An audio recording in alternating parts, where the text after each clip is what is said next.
Doooovid here with the Church of Entropy. Apologize last night. I fell out a little bit sick, possibly from heat exhaustion or wearing a mask in public. But thank God I went out for the first time in a few months to the Hare Krishna temple. I put on my video last night a little bit of a celebration. They brought the deities outside, and people could wait in line, socially distanced, throwing flowers and. But it was outside, and like I hadn't eaten. I think maybe I felt heat exhaustion when I got home. I just didn't have the strength to stream, and so I figured we'd stream tonight. But Jennifer, held down the week in review. Thank God, good job. I hope people caught that. But figured maybe we'll stream tonight, and instead of doing a week in review, I topic this one. Analyze current social trends using the multiple truth hypothesis. So I figure it might be a good start, a little educational opportunity on subject of cognitive dissonance and my theory of the multiple truth hypothesis. And so give a little bit of a general mainstream educational background on the idea of cognitive dissonance, and from that is a background for my multiple truth hypothesis, and then we'll talk about the current events and the God forbid protest or riots and violence or possibly positive things that are coming out of it, and using some sort of meta-analysis of the underlying forces that are at play and the various factors that people are putting into their decision making. So me and Church of Entropy's area of cooperation. How do people make decisions? The hard problem of consciousness. So just trying to analyze this from the current events. What type of information are people processing, and how does the brain go about processing that information in a way that produces the results of, as you see, the actions of people on the street.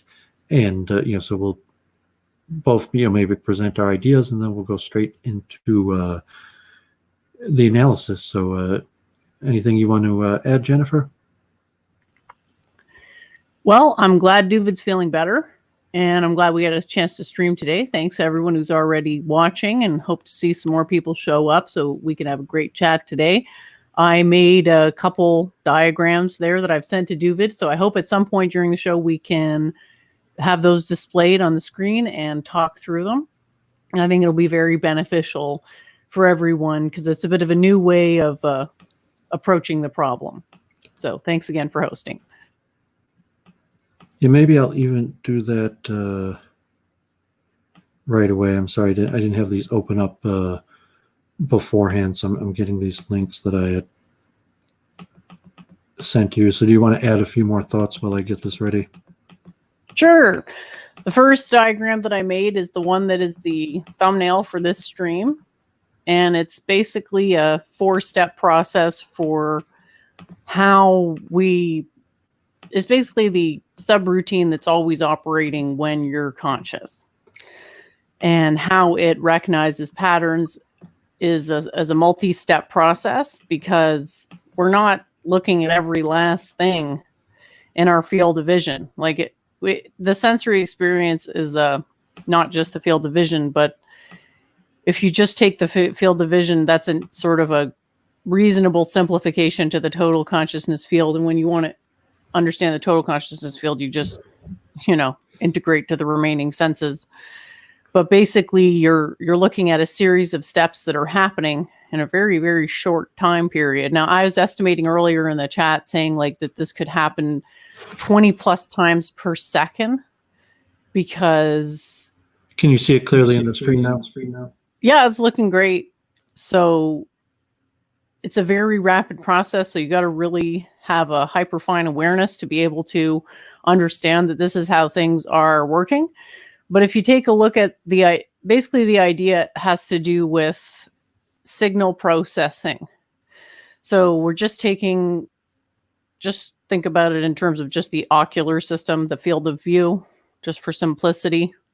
So what do we see when we look around us? Not really what's there, is it? It's an image generated by what's there, i.e. it's compressed. So it gets compressed down to a teeny tiny amount relative to its original size. And then that teeny tiny compressed image is run up against the database that your subconscious, you can think of it as your subconscious, is storing all these patterns. And it's trying to find one that matches up with what you're seeing. And that's an active process, but it's happening so quickly that most people, I guess it's like that they take it for granted or they don't think about it. And this is, I was telling Doooovid earlier, I think this is really why there have been these huge roadblocks in answering the so-called hard problem of consciousness. Like there hasn't really been any progress other than what Hameroff and Penrose have done, which is essentially to take a materialistic approach to say, well, you know what? I think it's actually this microtubule matrix, which is projecting the quantum field, and the quantum field is then reducing to that matrix. So you have a bilateral directionality of information transfer, and that process as a whole is what is sustaining consciousness. It is literally consciousness itself. And that's why if you look at Hameroff's diagrams, he always has this little bang graphic, because he's trying to pinpoint where what we experience as consciousness is actually happening, quote unquote. So as it turns out, that may actually be an ill-posed question, because there's a certain degree of non-locality, right? So it's true that our consciousness is localized to our body, but within that field, it's delocalized. It's not in any one point 100%. It's sort of diffused out amongst throughout the entire field, the same way that for the electron, it can't be localized within its quantum field because it is spread out in a cloud, quote unquote, throughout that particular geometric region. So yeah, I just wanted to do a quick diagram of that, and hopefully I'm not sure if it's totally clear to you, Doooovid, or how the multiple truth hypothesis links up with that. As you can see in number 3, there's a set of patterns, right? Like it's not just 4 patterns, but it's going to be some number of patterns that you have. So first you recognize the pattern, which is what type of thing am I looking at or experiencing? And then you go into another sorting function of within this subset of patterns, which type of pattern is the most likely thing that I'm recognizing? And then it gets whittled down from there. So it's a little bit more complicated than what it looks like here, but this is the basic idea of how our consciousness functions just day to day regular. Go ahead. Looking at your picture here in number 2, I would, you think what the person sees, what isn't what really is there. So the picture in number 1 that you have put back here in number 2 is what in our mind we have decided that is the best understanding of reality, of how to interpret our sense perception and put it into a unified picture. But like looking at number 2, I would put that more like Plato and the caves, that, all we see is shadows. And from there, we have to try to interpret something that really is an impossible task. You can't take look at a shadow and just from the shadow decipher the true nature of whatever is casting the shadow. You could decipher quite a bit of information. You might be able to have considerable information you could learn just from the shadow, but you can't really know its true nature.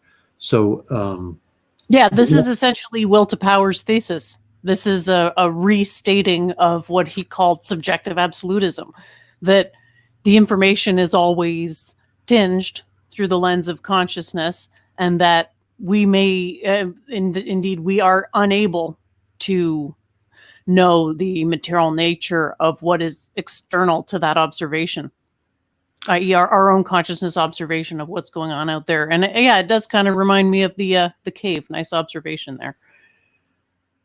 Yes. So the multiple truth hypothesis is stipulating that because we don't really know, what is the true nature of what is casting the shadow, or from a theological perspective, like how much creation could know, how much created could know about creator, that in fact there could be multiple possible truths. So when you look, this is my perception out of, so to say, what's out there. And then there's maybe a stipulation that what is the true nature of what's out there. And then the possibility that maybe there's not just one thing out there, not like in a polytheistic way, but when we talk about dissonance or forms, that there could be natures of vast uncertainty, and where I'm going to say you have to create a truth, and maybe the truth is actually there. Like that picture, maybe the observed phenomenon picture we have in our mind is actually true. And then let's say somebody else sees the same thing and creates their own picture, and we say that the other person's picture is basically true also. However, if you overlap the two pictures, you say, oh, there's contradictions between the two pictures. So if you look at, basic perspective, which one is the correct perception? Or you say, like, both of them have largely correct perception, but areas within their perception that are incorrect. I'm giving this third possibility, which to me, I guess, is the obvious possibility that should always be the one that should be the immediate one that you would have to reject, is that maybe both perceptions are true despite the conflicts between them. And then, so how is it possible that both perceptions are true even though there's conflicts? They say, oh, because there are multiple truths. So people are seeing different elements of the truth, or there's different ways of explaining how it's possible that there's multiple truths. There's even another level of abstraction on top of that in terms of multiple truths, because you have the truth value being returned by the pattern recognition algorithm, which is a completely subjective internal thing that we as external agents to each other, how do we access that information? So it's really only subjectively true, right? Like, for example, what causes cognitive dissonance for one person will not necessarily cause it for another. That means that the value returned for cognitive dissonance based on a particular pattern recognition for person A was yes, and the value returned for somebody else observing the exact same thing, it was no. And that's just proving that those two people have a different patterns stored in their quantum mind. So you have this other truth value that's really only subjectively true, but it can be known based on the person's reaction. I mean, all what we're doing here is all what you call inference, because we can't actually go in with a machine and tease out all the facets of the mind. That's a senseless idea. But what we can do is say, because this thing happened, something must have caused it.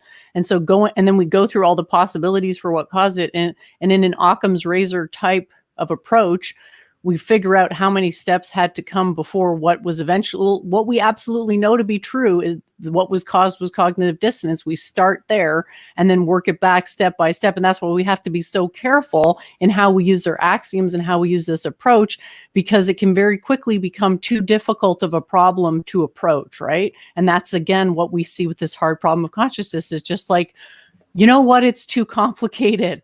We aren't even going to start to try to answer the question, but Doovid and I are starting to push forward, and we're saying, yeah, we are going to start to answer some of these questions, but we're going to always be open to coming back and re-examining our assumptions, because we understand that we're in a murky area. It's extremely hard to get to the root foundational nature of consciousness. So we're taking that fact on board right off the hop. Yeah. And before I move off of Jennifer's diagram here, you could look at the most basic element of this, dissonance and problem of perception at a purely perceptive level that doesn't involve, conflict, struggle for resources, group conflict, any of these other things, threats of violence, fear of death, but purely a perceptual level, such as, do you see something as a curve or do you see it as a line? And on a perceptual level, okay, let's say seeing it as a line takes less processing power than seeing it as a curve, even though in reality it's basically a curve.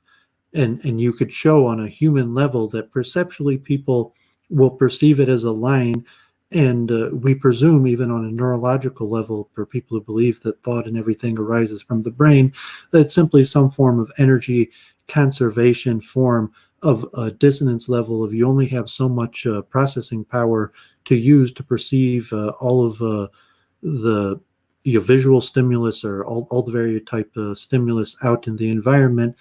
And so on that level, there's huge amounts of dissonance. Just the question, did I correctly perceive reality? Did I see what's actually there? And then from there to build up things like emotion, self-interest, bias, and a complete world picture where I'm not just like trying to correctly perceive the shapes of the object on my table, where I'm trying to build up a whole worldview political system that explains how governments and economics and sociology and things work together. And so it's, I mean, it's not like Gödel's incompleteness theorem, but it's related. But in terms of error and accuracy, you're saying just correctly perceiving the shapes of the objects right in front of me, there's a huge amount of error. And that could be demonstrated, and I've done it on some of my other streams, and optical illusions in these various things. But there's a huge amount of error in a given person's perception of just correctly perceiving the things that appear right before their eyes. When you add up to that, to correctly perceiving the laws that run the universe, or correctly perceiving the group behavior of hundreds of millions of people, of nations, and the flow of world events. So it's kind of like Avogadro's number and understanding things on a atomic level, like a virus. Some of the smaller viruses are literally only hundreds of thousands of atoms. Avogadro's number is 10 to the 23rd, meaning that it takes about 10 to the 23rd atoms to make up a small size of something of any given element. So when you're looking at perception, you're saying, yeah, it's like Avogadro's number. There's a huge, not infinite, but beyond the levels of really human ability to work with such large numbers, from going to perceiving very small things, just like shapes or patterns, to all those patterns together to collectively have a worldview.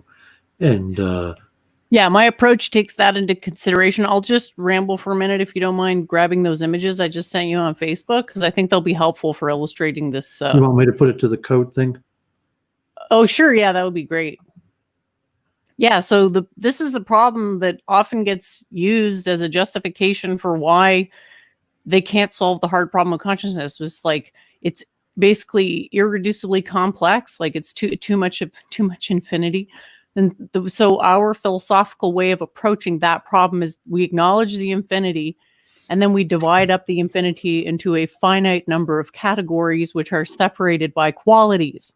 So if you want to understand this from a system that already exists, from the perspective of something that's already been established, I recommend going to look at something called Ayurveda, which has a broad classification of the infinitude of types of humans into 3 broad categories.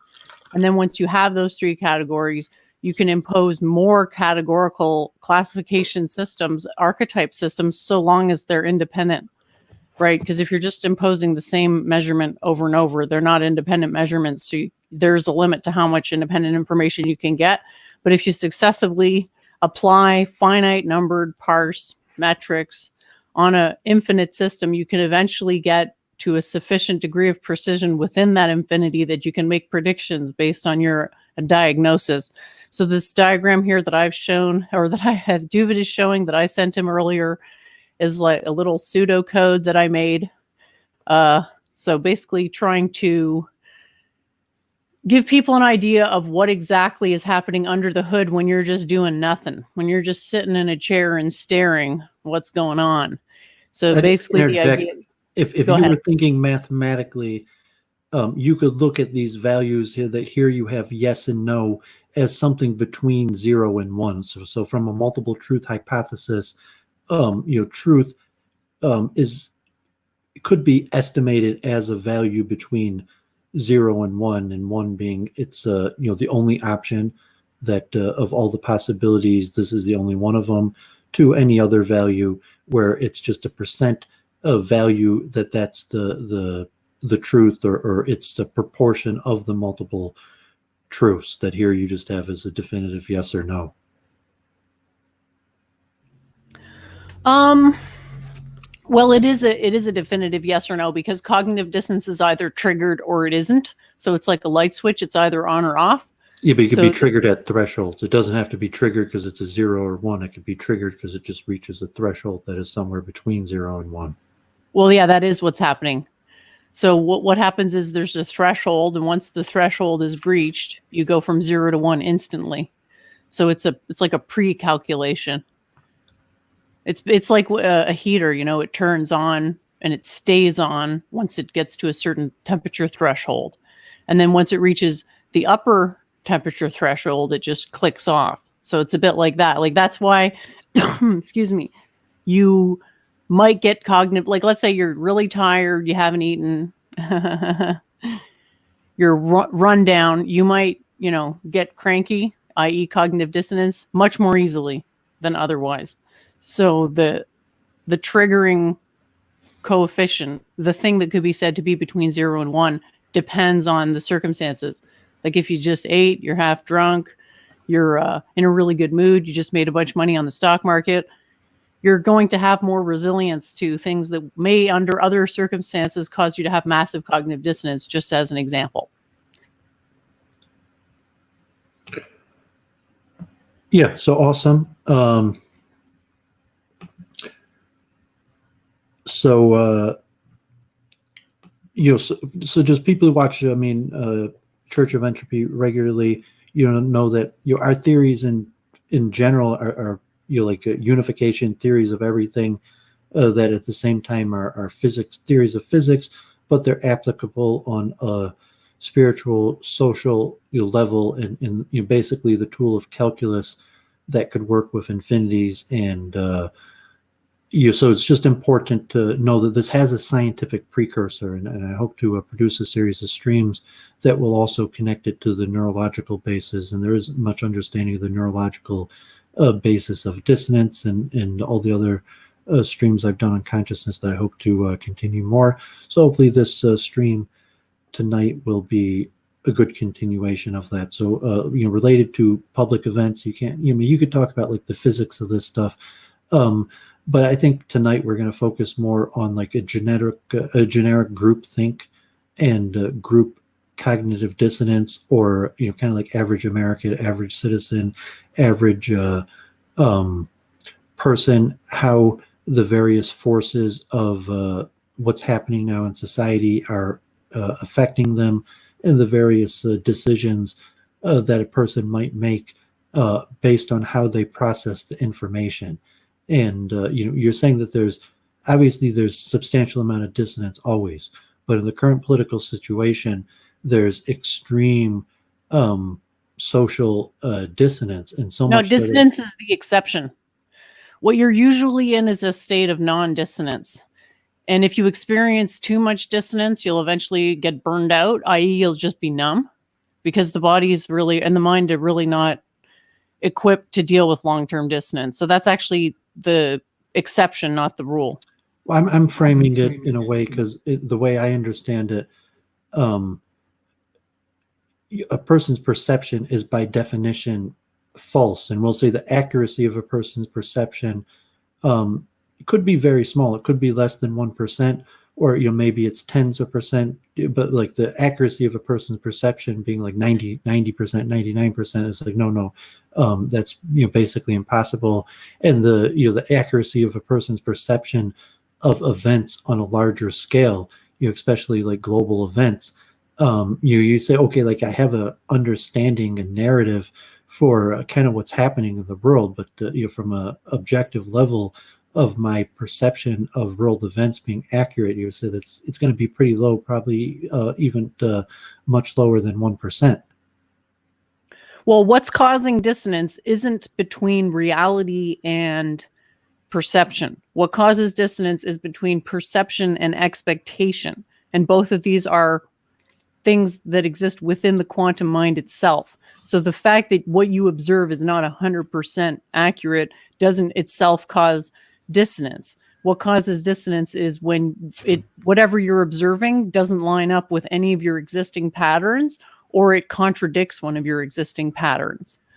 And that pattern has to have an actual link to some sort of emotional reality, i.e., you need to have an attachment to the belief in order for it to cause dissonance. We don't all have attachments to the same beliefs. That's why our dissonance patterns will always be different. But that same thread will run through it all. If someone's getting triggered, it's because on some level, there's been a cognitive dissonance, i.e., a contradiction between expectation and reality. Reality contradicted one of your expectations, which is another way to say your stored patterns, stored recognizable patterns. There really aren't that many recognizable patterns.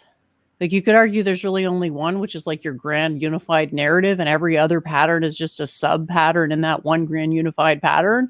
But that might be overstating the organizational skills of people's memories. Well, neurologically, you'd say there's billions, maybe even trillions of patterns, and there might be levels of patterns, but there's countless patterns, probably infinite amount of patterns. And just in terms of stored patterns, every tiny shape that you see regularly is a regular pattern. So, just like the books on my shelf behind me, all of those are stored patterns in my head, or maybe you could look at them as chunky, but let's not get too much, because we want to get to the regular news. But I just want to understand how we're going to try to give a unique way of analyzing the current events, because we could get veered off in the terminology or the dissonance, difficulty in perception, just in pure anything versus a larger worldview. And saying people naturally pattern out a larger worldview, and because that's basically it's what we do. And then at some level that will get. Well, look at something like Dunbar's number. It's the number of people that you can care about. It's not very big, is it? So we did that on a Week in Review, but I'm saying Dunbar doesn't have to have an emotional attachment, even just on a pure perceptual level, like how many faces you recognize, regardless of an emotional attachment or not, is limited. Exactly. Yeah, that's the point. So I don't want it to be framed like a question of infinite complexity and infinite patterns, because really we do have a hard limit on how many patterns we can recognize within a particular pattern field, i.e. faces. Like, how many faces can you meaningfully discern? It's actually an interesting question. I know they have a Dunbar number. This has been largely calculated, saying because a face is built upon a certain number of patterns, let's say like 40 or so different patterns. Computers that are programmed to do facial recognition technology, it's a basis of certain patterns that differ in sizes. Kind of like music, but you're saying like the distance between eyes, or the proportion or disproportionality. And there's a limited number of, so to say, patterns within patterns. So in the brain itself, it's known that one of the larger areas in the brain is specifically used to process facial pattern recognition, and that the evolution, at least. But at some point there becomes an emotional attachment to a person's patterns, and that could be because largely social reasons, because the people you choose to associate with, that it causes an emotional attachment to how you perceive the world. And when it comes to events like we're going to be talking about today, that could be what we'll call racism. How do you perceive patterns among different people in when it comes to different so to say races or groups or ethnic origins or lifestyles or various things, versus patterns, so to say, behaviors or expectations. And then what Jennifer's putting on the expectations, when your pattern has an expectation to it. So it's saying I'm using the word dissonance for both, and Jennifer, understanding of it, she might not want to use the word dissonance for both, but I'm saying there's what I'm going to call a dissonance just in the pure pattern recognition, even without an emotional attachment, meaning it doesn't affect your happiness, your limitation of your own suffering, your acceptance, how you interpret that pattern, versus patterns, how you interpret them, that will affect your group affiliation, your emotional, your relationships on a more behavioral pattern, where it's how you see shapes or colors or something, versus something that is more directly related to how you behave among other people. And then, let's say patterns such as, say, racism, which, say from a scientific view, let's say that's racism is a viable scientific hypothesis. Different people vary among different races, and they could be ranked or whatever. That there's much reason why the brain would naturally want to recognize patterns in that way, versus saying, oh, that's not a really good way to recognize patterns. There's better ways to recognize patterns, or all these various social dynamics where it's really a question of how people perceive information, how people go through the process, maybe from an early childhood development level of recognizing these patterns, to how people change their opinions on patterns, versus a level of like dissonance when there, so to say, riots in the street, where you say, okay, I saw the patterns this way, but now me seeing the patterns in the way that I saw them could lead to a much higher level of conflict, suffering. That my seeing patterns, let's say, of being a racist, that someone in essence was racist because it limited their suffering, that racism was a pattern recognition method that the person used to limit suffering, because from some perspective, all personal strategies of how people behave in the world are basically patterned methods to reduce suffering. But now it comes to a situation where racism no longer will reduce suffering, but will cause increased suffering. So the person who had previously been racist, and that it helped them reduce suffering, if the situation came to being a racist, increase their suffering, how would that affect their decision? Would they, by force and nature, say, oh, I'm going to stop perceiving the world in a racist way because now that's causing me more suffering than before?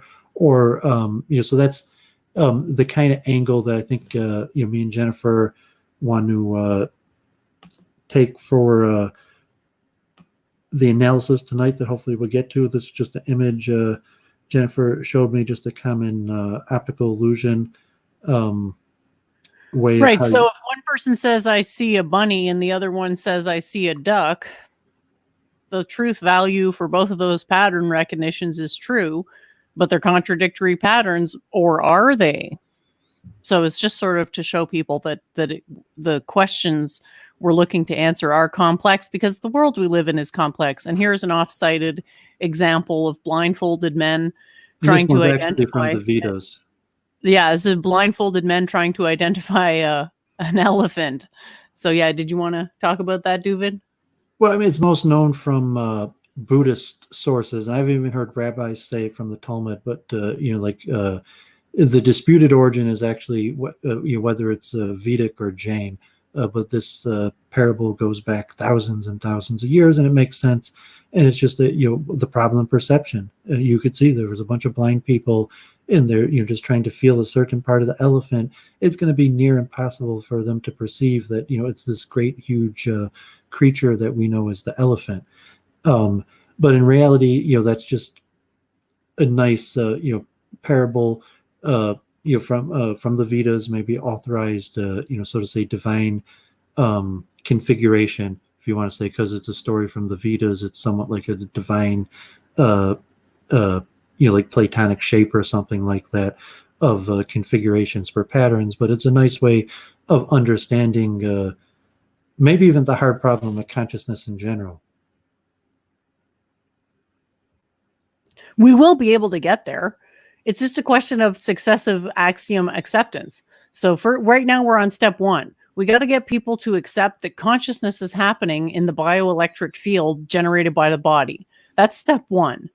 And if we can get people on the same page with that, we can start to say, okay, well, what are the properties of this consciousness materially? What are we really looking at? And then we can get to the next step where we understand that it's an entangled light form, what has been described as a light crystal. And then from there, we can get even further, but we have to sort of spend a lot of time on axioms because they're not self-evident. As you can see with my exchanges with JF, like he had a hard time with the idea that the mind is a quantum computer. I'm guessing probably because there is a lot of very confusing stuff out there concerning quantum mechanics that cause people to kind of raise an eyebrow and be a little distrustful of a theory that they really can't even get a grasp on what it's even saying, right? So I am sympathetic to that fact. So that's why I keep coming back to that basic idea and just sort of feel people out where they're at and whether this they've accepted the axiom or they're still sort of resisting it. Yeah, so let's throw out some terminology and technical stuff. So anybody who is in mainstream educational literary circles will know the current consensus among scientists and anyone who watched my streams on this philosophy of science knows the multiple truth hypothesis is really in the line of Kuhn and Popper, but it's more like a macro level that puts together Kuhn and Popper and frames the problem that they're trying to solve. But I guess if Claire is in the chat, I don't mind giving her the link if she wants to read help me read through some of this stuff. It might be a good learning experience just for people to learn the terminology. And Claire's pretty articulate. So I wanted to cover just a few concepts for people to think about. Here's doublethink. Doublethink's a process of indoctrination whereby the subject is expected to accept as true that which is clearly false, or to simultaneously accept two mutually contradictory beliefs as correct, often in contravention to one's own memory or sense of reality. Doublethink is related to, but differs from, hypocrisy. It was invented by George Orwell in the dystopian novel 1984. So this is not necessarily a scientific concept, but kind of explains the problem of dissonance that we all face, that we have these great pressures from society that are contradictory. Like Week in Review, Jennifer is mentioning, almost everyone's talking about right now, like protest, yay, but like everything else, no. Like what's the deal? Social distancing, and it's not safe to go outside, or the protests are good, or it's some complication form where it's just very difficult, or usually what the states and the elite tell us are constantly filled with doublethink, and it's just completely contrary. And even a person, usually what their own parents tell them or authority figure is almost constantly, and you could say it's Gödel's incompleteness theorem, that by definition a system is going to have a doublespeak in it, but usually it's at such a great blatant level where you could read out the self-interest of the elite within their doublespeak and say, like, no, you're just being hypocritical, so to say, for a way to benefit yourself. So that's a common way that basically everyone perceives current events. Here's another important idea: dialetheism is the view that there are. Can I just talk about doublethink for a second? Okay. So just to understand what's happening from the perspective of my theory is that society, by promoting this stuff in propaganda, is what you call incentivizing what they call doublethink. And the way doublethink works is that you're sort of forced to hold two contradictory beliefs simultaneously. And that's something that always causes cognitive dissonance. And so you're basically internalizing a habituation of beliefs that every time those beliefs are invoked, cognitive dissonance is also created. But if you're incentivized so much by the society to hold the doublethink, then you'll override the cognitive dissonance. You're kind of suppress it and ignore those feelings. And then eventually you're going to burn out from so much stimulation because the cognitive dissonance sends information to your mind. And eventually it's going to burn out, and you're going to sort of get a calcification in your mind, and you're not going to respond to it anymore. And it's just going to be there. And that's when things get even worse because it's harder to change beliefs the more rigid they are. So that's why we take the approach that, axiomatically, you don't want any contradictions, because contradictions of axioms are the first step towards long-term cognitive dissonance, which causes this deadening of perception and basically cause you to turn into like an insensitive sort of blob. Thanks. Yeah. So, there's a lot of cognitive errors that are known. So we'll add like to conspiracy theory, where I have a whole bunch of stuff I showed that I prepared for chess, and a whole bunch of streams I would like to do, and a lot of these are on perception and comparison of chess players, what makes a good chess player. And here's my essays that I pulled out for the multiple truth hypothesis. Some of them I took out because we're going to do tonight. Claire Khaw had some problem. Okay, if she's here. Are you here, Claire? Yes, hello. Okay, yeah, so if you are following tonight, we're discussing the news and the current events of the uprising, so to say, across the planet, but we're trying to do it within the realm of the multiple truth hypothesis and dissonance theory. So we were having an educational beginning part of what is this dissonance, and we've just finished DoubleThink, and I think from a conspiratorial view, you think the elites have already determined these common errors that people make in perception, and therefore through propaganda they could, so to say, control the masses because they've already done through their studies determinations that people will make these cognitive errors, and that would be, so to say, a conspiracy theory versus some sort of just natural process of the masses or the elites or all of humanity incorrectly perceiving information, that may be the incorrect perception of information or different values of it, and how the role of media, elites or propaganda could play into how people perceive information, and then the possibility that despite all odds, a person, so to say, correctly perceives information, even though much of society has generally been trying to indoctrinate us into an incorrect perception of reality in order to benefit their control of the resources or abstraction of wealth or just obedience to a system that largely benefits them. Mm-hmm. So let's look at a few terms. Claire, you're pretty good at reading. Can you see the dialetheism? Yes, it's quite small, so it's hard to read for me. Okay, I'll read this real quick. Dialetheism is the view that there are statements which are both true and false. More precisely, it is the belief that there can be a statement whose negation is also true.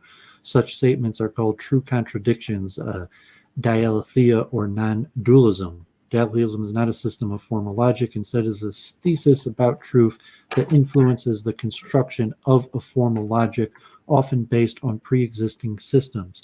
Introducing dialetheism has various consequences depending on how a theory into which it is introduced. A common mistake resulting from this is to reject dialetheism on the basis that in traditional systems of logic, every statement becomes a theorem if a contradiction is true, trivializing such systems when dialetheism is included as an axiom. Other logical systems, however, do not explode in this manner when contradictions are introduced.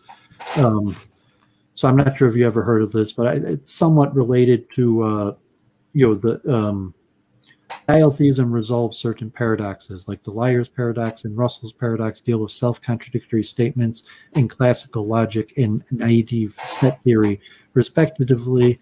Contradictions are problematic in these theories because they cause the theories to explode.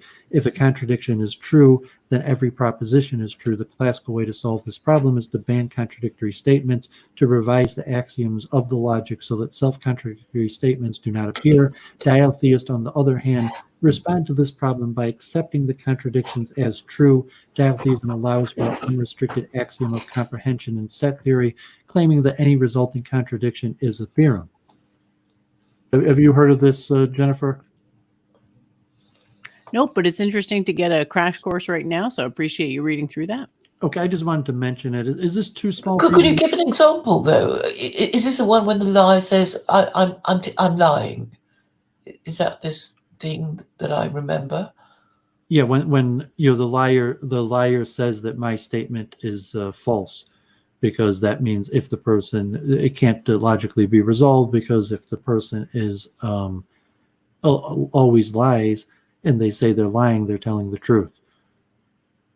There's a Star Trek episode where Captain Kirk, the computer explodes, but yeah, however you resolve that, you don't need to be a dialethist. There's places within classical logic to resolve that.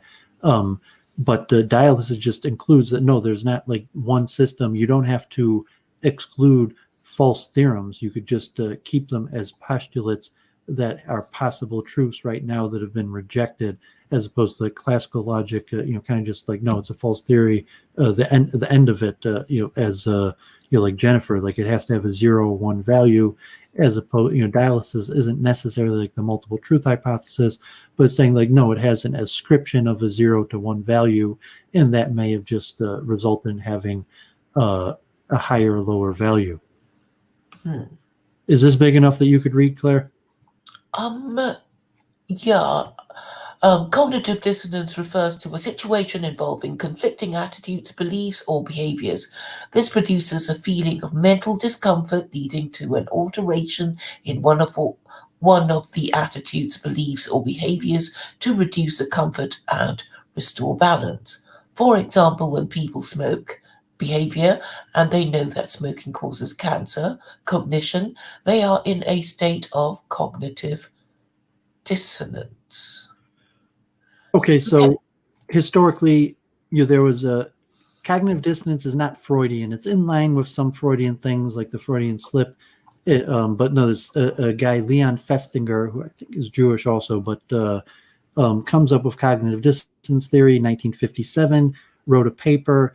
I'm going to do a stream on the multiple truth hypothesis. I'll probably read large segments of his actual paper. What causes cognitive dissonance, forced compliance behavior, decision-making, effort. This is from Festinger's 1957, the first paper we know of that had that term. Khan Academy has a short introduction to cognitive dissonance. Like it's a common thing. The Wikipedia is a huge section. I'll just put it in the chat. I think I have slides also, but this is a basic science journal that. So Claire, you wanted to read forced compliance behavior? Sure.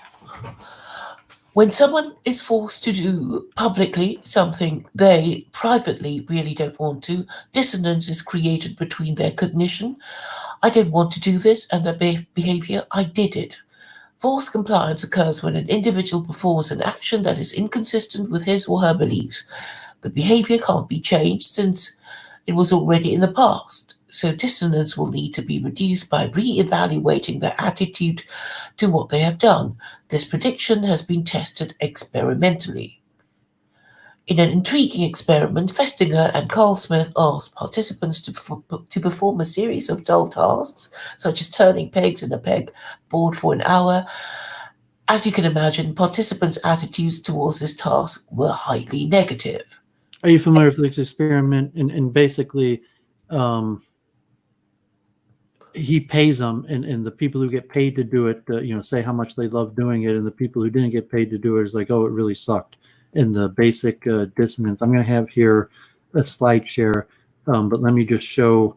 I think, is this Dilbert? Can you see this comic, Jennifer? Yeah, it's Dilbert. It's a bit small, but I can kind of make it out. Yeah.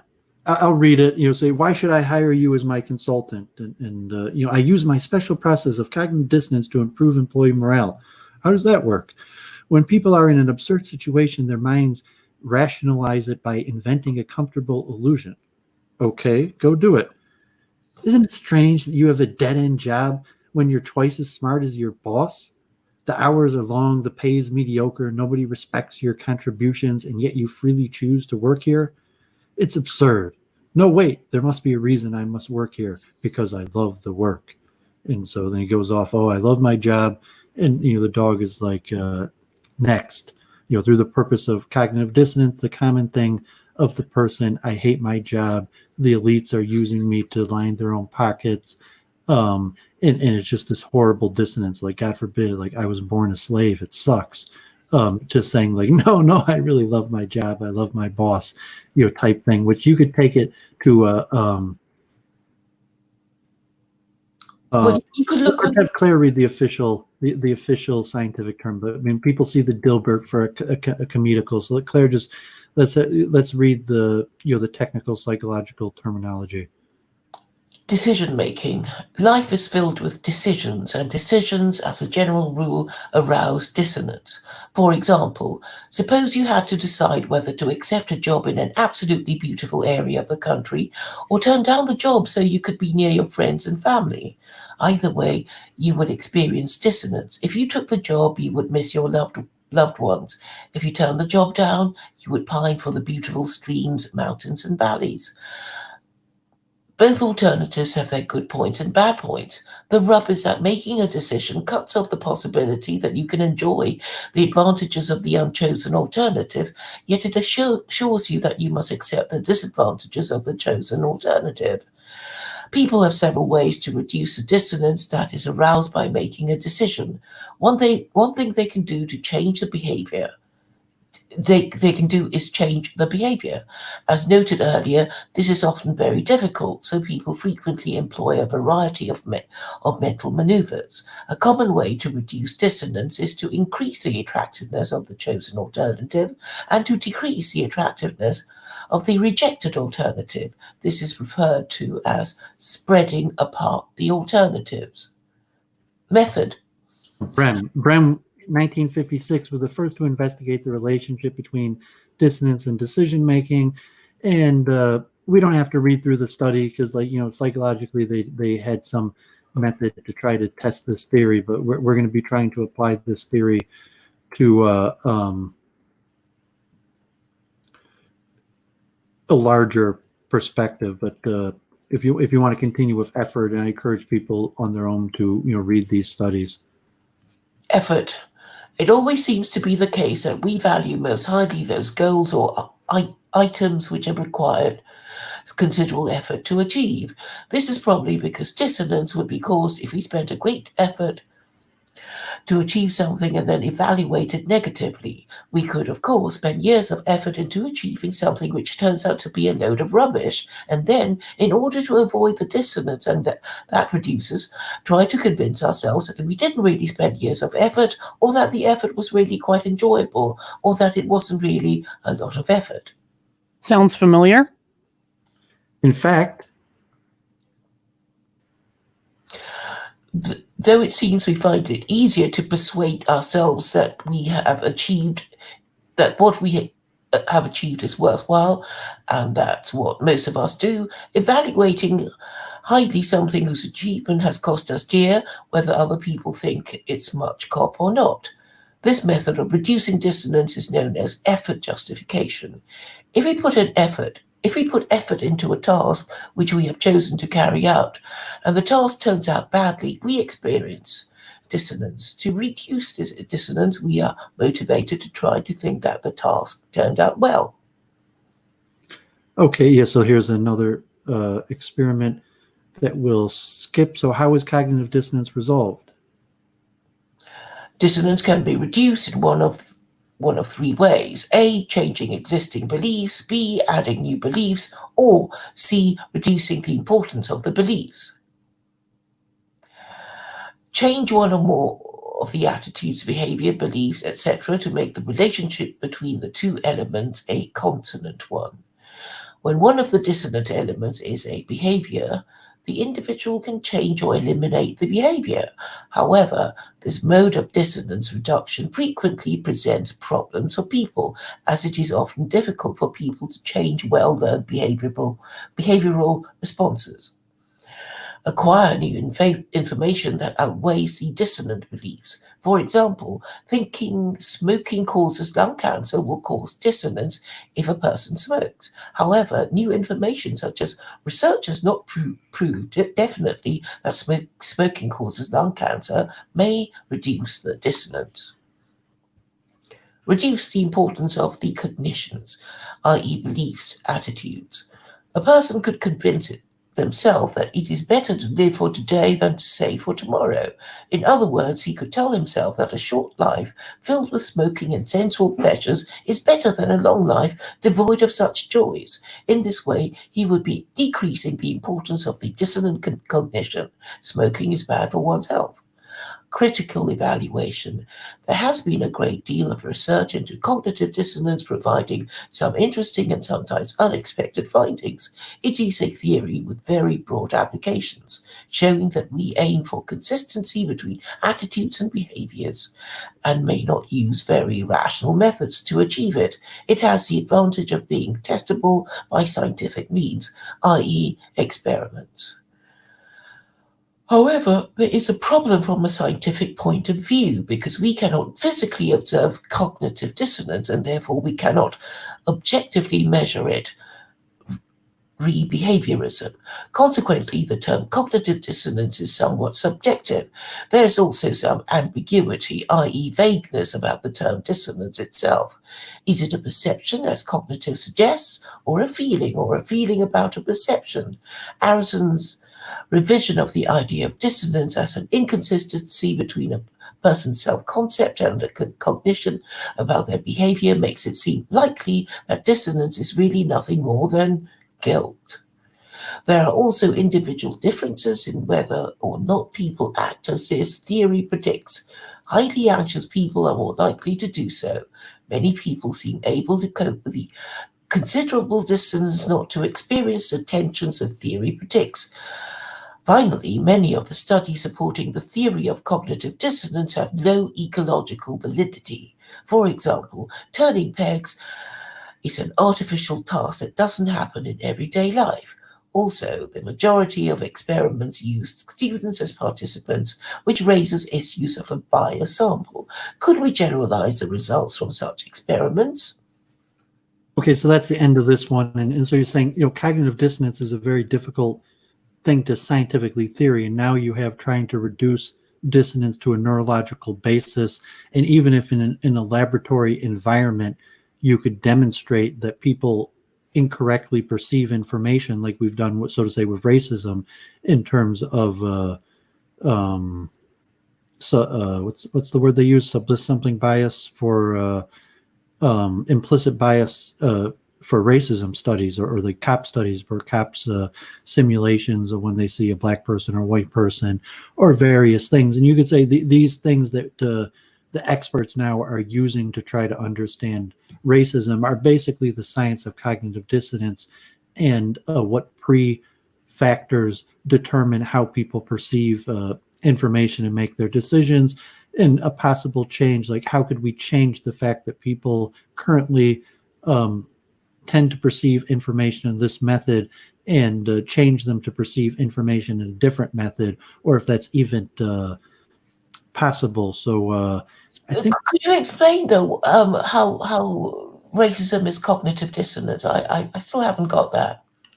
well, because you need to create patterns to perceive reality. So the most basic pattern that people use to perceive reality is the grouping of people. And the simplest way to group people is on outward appearance, on nation, on language. So say like racism in the sense like, oh, you think that, all certain type people are like this.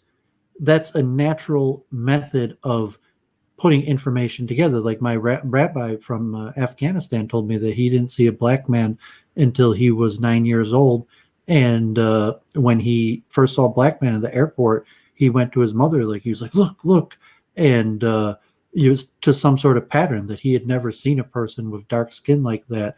And that caused like him to say that like that pattern doesn't fit within what he had seen. So how he perceives that information, and let alone like if it's such a like black skin, if you're thinking like, Jewish, Gentile, or any various classification, rich, poor, these are all patterns that are necessary, citizen, immigrant, caste, tier, elite status, social economic status, all useful patterns for how to perceive the world, but may be harmful and they may be incorrect to a person's own perception. So, Or maybe like, overgeneralization might well, Amy Cooper is the perfect example, and I mean, I guess neither Claire or Jennifer are American, but I assume both of you saw the Amy Cooper, Christian Cooper dog in the bird watching zone video. no, I haven't heard of it. Okay, so I I mean, didn't know anything about that. Sorry. did you, Jennifer? I don't think so. So I mean, it's interesting the perception of information. So you thought, okay, and we'll also talk like media propaganda. So you say, okay, media propaganda, that everybody saw the video in not America, but tens of millions of people saw the video of God forbid, Travis McMichael killing Ahmaud Arbery, whatever the story behind it, the crime, the social implications. But in the America media, that video was played over and over again, and just like the video of the officer with his knee on the neck of George Floyd, that video was played in the media over and over again. The story was covered over and over again. So people in America who consume the media have that information in their head. And if it's a term like, okay, propagandized pattern recognition, but the other main of the three videos was, God forbid, Amy Cooper, the white dog walker, and Christian Cooper, no relation, who was watching birds in the park, and this woman illegally had her dog not on the leash, and Christian Cooper, the Harvard graduate, a man who happens to have dark skin, accosts the woman, at least according to the mainstream narrative, and says, ma'am, could you please leash your dog? It's against the law. And this woman, what they call like a Karen, starts yelling at him and threatens to call the police that a black man is attacking her. And he puts it up on video, and the video is watched tens of millions of times across America. And she goes on to lose her job, and I guess she got her dog back, but they took her dog away, and she became like a beacon of I don't call it evil because it's how you perceive information, but from without judging a person morally or ethically, but saying this woman was a liberal democratic woman in Manhattan, but she perceived this black man as a threat. And even how you perceive information, that okay, the statistics, but it turns out, okay, this black man is a Harvard graduate and was no threat, or is it completely unjustified to look at a pattern behavior as saying a black man is more of a threat than a white man? And if it's a pattern behavior that in America became popularized through this video of Amy Cooper and this Karen, are you familiar, Claire or Jennifer, with this new Karen terminology? That she's a typical white woman who in some way disgraces herself. Yeah, and I was saying usually that's through a public display of incorrectly perceiving patterns, and usually through the way of assuming black people are doing something wrong. It's usually videos of some white woman, God forbid, yelling at black people for doing something wrong, when in reality the black person has done nothing wrong. And so there's a whole genre of Karen videos. And it could have cultural connotations, but and some of them end up seeing tens of millions of views across America. You think like World Star Hip Hop or something type things, where different places where people may get their information more so than mainstream sources. But you're talking about, God forbid, I don't know, Amy Cooper in the news, who in the heat of the moment perceives this black man as a threat, even though in fact she was the one who was doing something wrong, and then added on to that she calls the cops and makes a false accusation that there's this black man attacking her, when like there's no situation of reality that there was a black man attacking her. But somehow from her preconditioned pattern state, that dissonance, where it came to behavior, that she's in the park and here's a black man accosting her, and instead of perceiving the information as like, oh, I'm sorry, I'll leash my dog, like I won't do it again, there was a dissonance, presumably because he was a black man. And the dissonance here is that, oh man, my life is in danger. That there's a black man accosting me. It couldn't be because he's informing me that I'm doing something that's socially unacceptable. It has to be that this black man is in fact the one who's, God forbid, going to be doing something socially unacceptable, and but it wasn't. This was a liberal, a Karen reaction where She this doing wasn't. it maliciously, or Well, no, because this wasn't an alt-right, personality. This wasn't someone that this wasn't like Faith Goldie or something like that. This was a liberal woman that, in theory, believes in equality, and went to liberal elite institutions, but in the heat of the moment, so to say, she votes for Obama and for Clinton and goes to the Black Lives Rally Matters. But if she's alone in the elevator with a black man, she's still scared. Yeah, I think, as Luke Ford would say, Karens have incorrectly estimated their social status.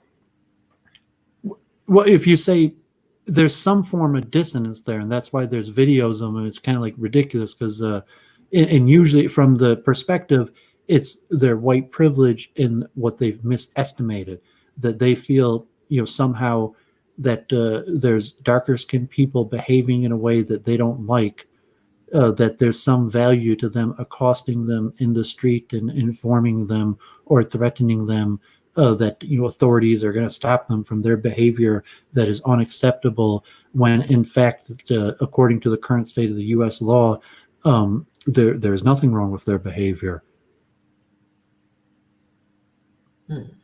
And the perception of there being something wrong with their behavior is largely attributed to former eras of white, so to say, white supremacy. Or it could be just malice. How dare you tell me off? I'll call the cops on you, and they'll believe me because I'm a woman and you're a man. Maybe. Yeah. So if you said that you're like your typical MSNBC reporter, your typical liberal, or something like Hillary Clinton or something like that, would you be surprised if Hillary Clinton acted like that? So I think that's your Amy Cooper. You're saying like, no, Hillary Clinton, God forbid, in the park would still be Amy Cooper. She would still call the cops on a black man, even though Hillary Clinton is supposedly the champion of civil rights and was the Democratic presidential nominee. But if push came to shove and she was Amy Cooper in the park, we're going to assume that Hillary Clinton probably would have been more like Amy Cooper. Oh yeah. Or even Elizabeth Warren or any of these people on the the Democratic ticket, and even maybe someone like Kamala Harris, even so to say African American one like Kamala Harris. You say like, I think in push of the moment situation, she may act like Amy Cooper, even though her rhetoric is the exact opposite and she preaches the opposite. But there's a dissonance factor of how you perceive information. So if she was in a heat of the moment situation, unknown person accosting me, dark skin, would there be the person be like, I'm not judging the person differently at all because they're dark skinned? Or would there be some sort of implicit bias based on a pattern recognition that say like there's a much more likely high threat of violence that could be deciphered from this pattern based on the person's skin color? I think the model is predicting that Democrats are indeed the real racists, perhaps. Well, I don't say that because that's a judgmental character. We're saying that they just have a strategy for perceiving information, and you're gonna say like, I have a better strategy for perceiving information than you. But like, I don't think I'm not saying it's devious. What I'm saying is that it's indicating that Democrats are the real racists. So it seems to suggest that virtue signaling anti-racism actually leads to more racist behavior or negative racist behavior, if there is such a thing. Well, to put a scientific way, if you say that racism is a form of pattern recognition, and if you say that, okay, it's a dangerous form of pattern recognition that results in bad outcomes and therefore should be discouraged or even punished, or someone's going to argue like, Jared Taylor or maybe Luke Ford or down the line that, no, I mean, racism is in fact a valid form of interpreting information.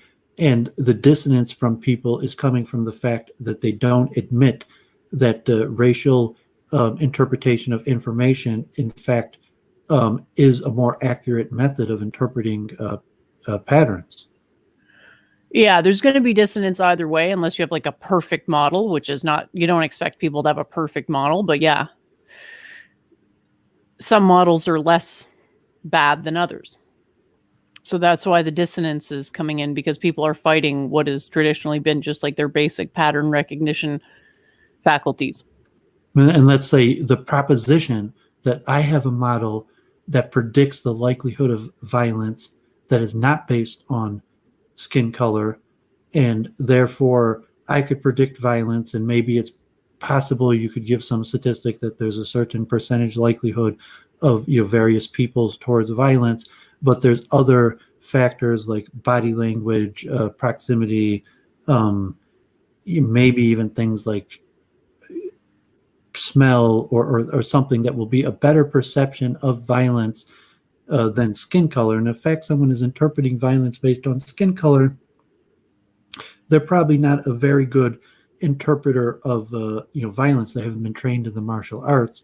However, if a person had zero information, and the only information they knew was you're putting yourself, if let's say if it was a white person, and possibly even also a dark-skinned person, but for this example, let's say a white person, and the information, you're in more danger among darker-skinned people than among fellow lighter-skinned people. And for that pattern to say that that's actually a useful piece of information and technically true, that if one person had the axiom that they're safer among white people than darker skinned people, and another person had the axiom that there's no difference in their safety between lighter and darker skinned people, they would actually produce a worse outcome in the people that said there's no difference in their safety between lighter and darker skinned people.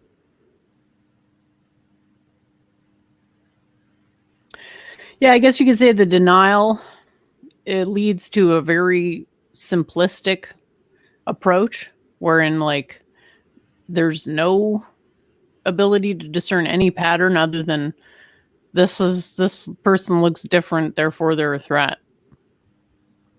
Because the impulse to learn about what the actual differences are has been suppressed due to the anti-racism brainwashing. Well, you're going to have various forms of information. So I'm saying you're looking at the incentive structure of the elites or the people that are in the business of giving information to the masses, and say, okay, there's obviously going to be a bias from the people. So if you're just a generic person and say, okay, I took low birth, so I wasn't trained in giving information to the masses. In fact, just me deciphering the information for how things work is very difficult, versus someone who took high birth or maybe took low birth but worked their way up to high positions where they're in the business of being the people who give the information over to the masses. But from the scientific perspective of how information is perceived or how information is given over, I think it's universal. Meaning, so there's no difference between the person who took lowest birth and basically has to figure out all the patterns on their own without anyone to train them, versus someone who took highest birth and has the best experts of patterns of the previous generation teaching them the best patterns to understand, and has the people that, so to say, set the patterns that the rest of society live by, saying that's the structures that they will eventually become one of those people. But regardless of that bottom to top structure of how a person took birth, the science of how they perception works is the exact same of those people.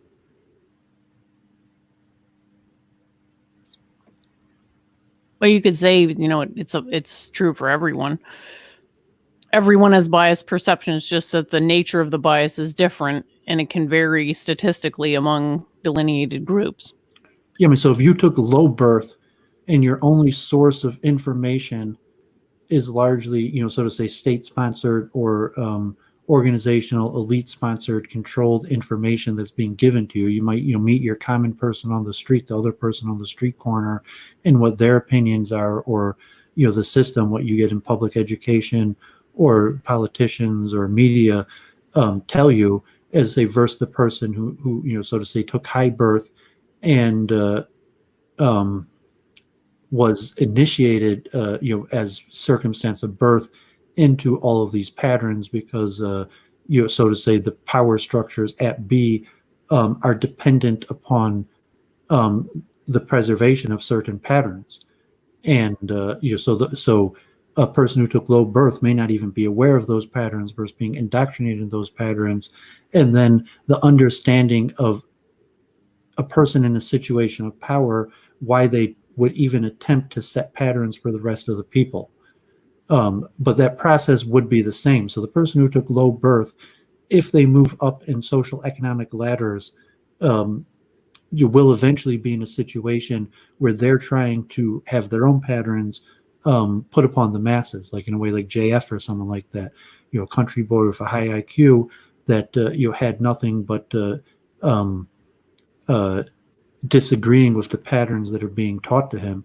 So he's on the countryside and playing with nature, and the elite system is telling him that these patterns are true, and he's saying, no, I don't believe you that these patterns are true. However, from the outside of the power structure, that there's the science of dissonance, if from the inside of the power structure, determines largely that bias for how various groups will perceive information and give over information.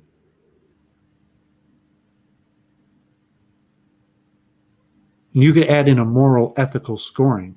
And so I was saying the science of information processing and pattern recognition could be independent from morals and ethics. So a person is looking like the dissonance of, I have a moral and ethical structure that supersedes my perceptual understanding of the world. So even if my perception tells me that this is the pattern, but the morals and ethics tells me that this is not the pattern. And really that comes why I come to the multiple truth hypothesis, because you'll see that there really is no good method of reducing dissonance. So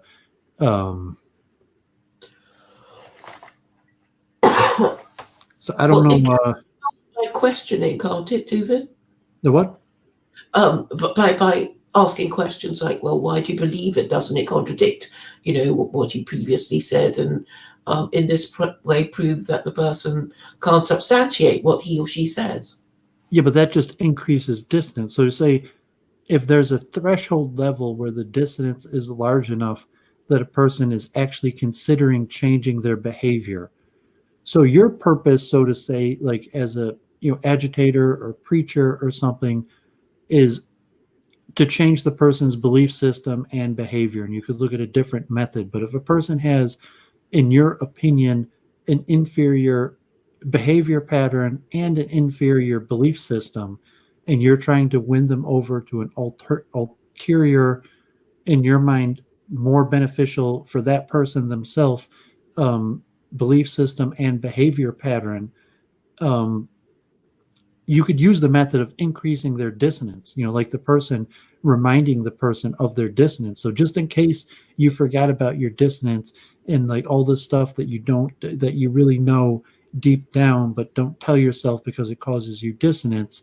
So, saying it's your, so if you're looking at the media propagation, like, okay, the media is showing the video of Ahmaud Arbery or George Floyd over and over again, or the media, or from both sides, from President Trump's message to the liberal media's message to the technological people's message in these various interest fields, how they're perceiving patterns.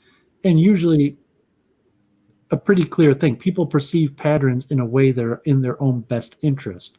So if you're trying to get a person to change their behavior, you have to, so to say, demonstrate that the patterns that they perceive to be in their best interest not only are incorrect, but there's a superior method of recognizing patterns that would result in a better outcome, not only for society in general, but for they themselves.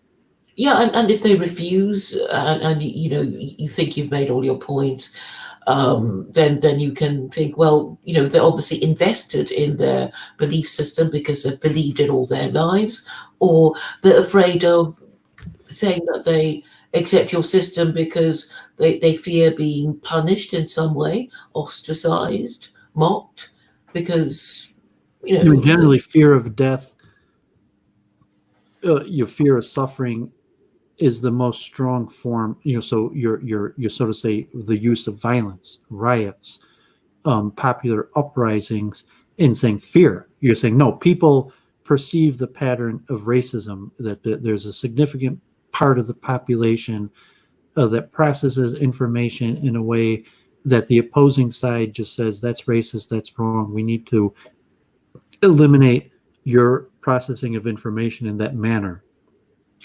Well, And you so could argue that you it's can not increase racist. the dissonance through arguments, but increasing the dissonance through threat of violence is also possibly a more visceral way of the same experience, or like from a McKinsey economic, I make an economic argument that actually racism and inequality is affecting your bottom deal, like pocket level book, versus saying like your dissonance is going to result in like, God forbid, like like extreme violence, and you're going to be at the lower end of that violence. Like if you continue to be a racist, God forbid, you're going to get beat up, you're going to lose your job, you're going to get arrested, and no one's going to be able to help you. The societal consensus will be you deserved it. And do you have to get to that point where someone beats you up on the street and then the cops God forbid, take the other person's side for you to realize that your processing of information was incorrect? Or will the person take their incorrect?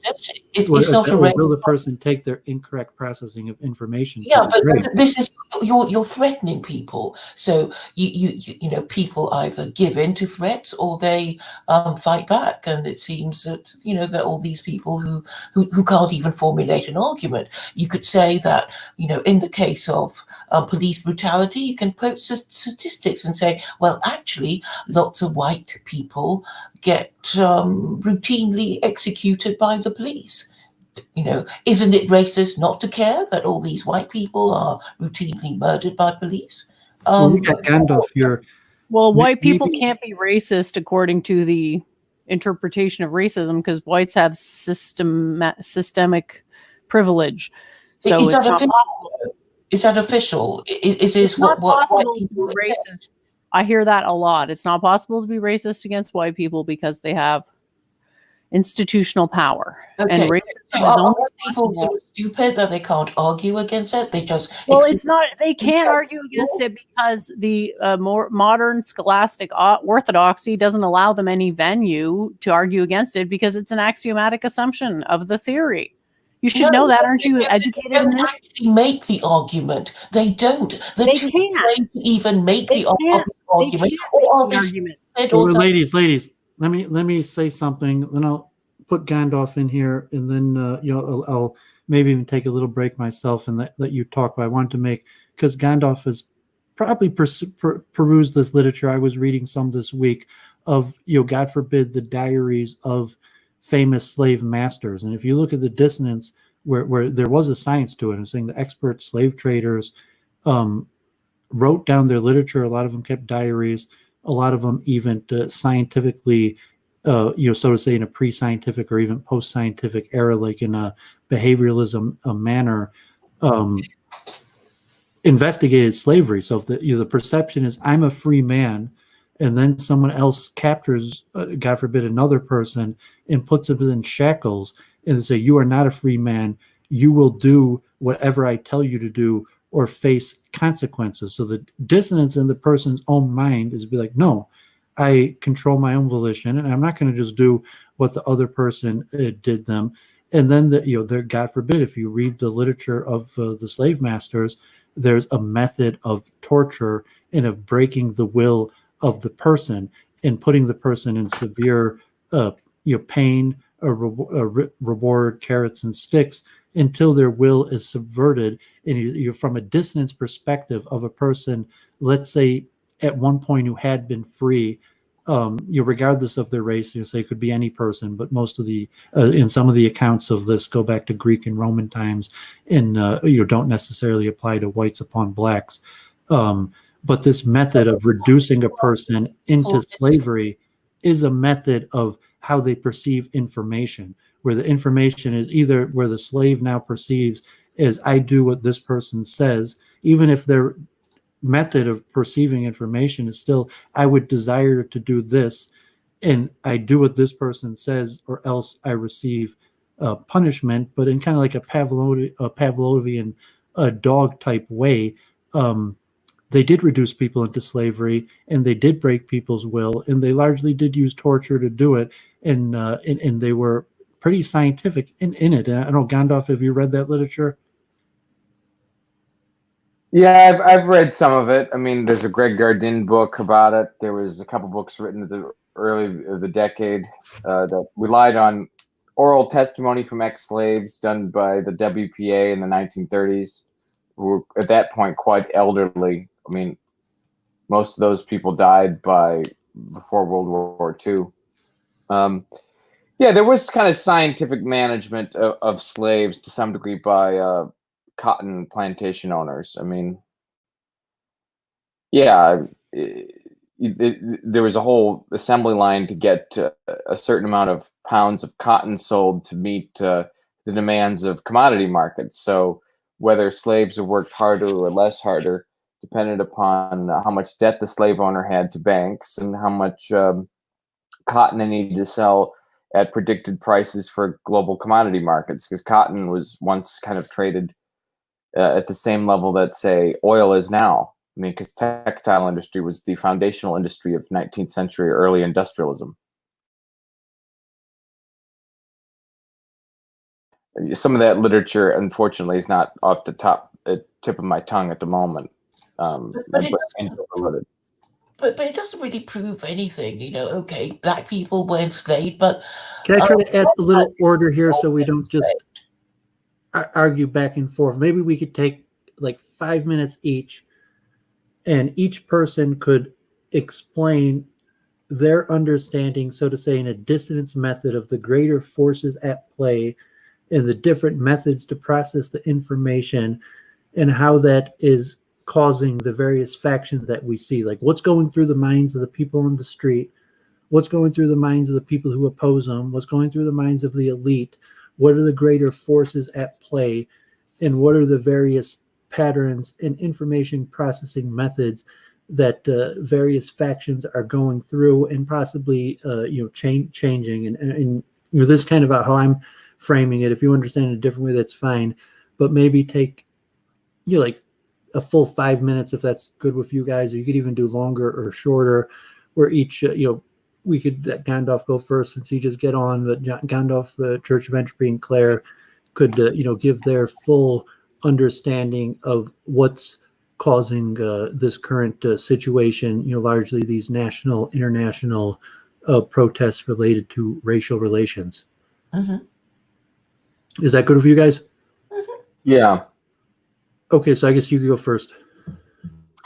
Yeah, I think, well, I mean, we're at the confluence of a number of crises. I mean, I've read Limits to Growth by Meadows and get the other person, Doug and Donald Meadows, and one other person for the Club of Rome, and they talked about the 2020s being the decade where if we didn't fix the fundamental direction of industrial civilization, where it would begin to collapse.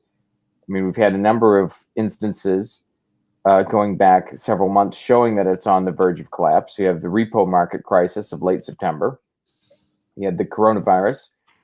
You had the lockdowns, which accelerated the economic decline, such that it couldn't be papered over by manipulating the stock market or central bank policy anymore. Then you had people cooped up for several months, and the media trying to just stir up tensions because it's just kind of their business model, for lack of a better term. And they failed with the Arbery case; it didn't catch on, but the George Floyd case, for whatever reason, really stirred people up, and there's quite a bit of resentment on many sides of the issue. And if I'm thinking from a more compassionate angle, yeah, I mean, it's difficult to be policed by people who don't look like you. I mean, I get it. On that level, I'm understanding. But, I mean, people feel just alienated under the system because it's not a very real system for anybody, no matter what the group is. And different groups tend to respond a little bit differently. And I guess there's a lot of elite interests in seeing society divided so that the economic collapse is not in front of everyone's face. And I think a lot of this is a huge distraction from the fact that we could use a more orderly society to prepare people for the fact that when credit is not so abundant because the credit system won't be functioning, that people have to adopt new modes of working and living in community so that they can survive the coming years. I mean, we're 10 years away from losing the aquifers, and who knows what we're going to have in terms of fuel and mineral supplies. I mean, I don't think we have good enough science yet. At least I don't know that science. Let's put it that way. And we need to be organizing society to preserve it rather than tear it down. And the elites would rather just tear it down, I think, run away. So promoting all these riots around contentious issues, including racial issues, seems to be, from their calculation, a decent strategy, I guess. I mean, I don't think they look at caring for society in the way that maybe I would or some other people would, because I don't particularly like all these kinds of tensions, and I prefer to just, keep a lid on it if possible, and give everyone a little bit of what they want, and keep it in the spirit of compromise, where people can have places where they gather together and places where they can do their own thing, and it can work out if everyone has common spaces and separate spaces, so that everyone feels safe in their own environs. From the perspective of dissonance, could you break down maybe what you would consider greater trends that cause people dissonance in the different ways that people could pattern their understanding of what's going on to reduce that dissonance as a way to explaining what we're seeing in front of us? Well, I think the major thing with that is there's still a lot of people that accept media narratives, and they're odd, and they'll go with those media narratives over patterns that are more identified in like social science literature. I mean, we have plenty of data on, say, police shootings, for instance, but people are locked into the sensationalism, and we somehow have to get to a point where we kind of unplug from the matrix. So reducing dissonance is really a question of unplugging. Well, you think that the elites, obviously, like by playing Ahmaud Arbery and George Floyd's death video again and again, are propagandizing a way that they want the masses to perceive information in order for them, because of democracy, to vote the way that they want so that they could continue to run society the way that they want. More or less. And, I'll point out there were 60 people shot in Chicago this weekend. Is anyone protesting over that? No.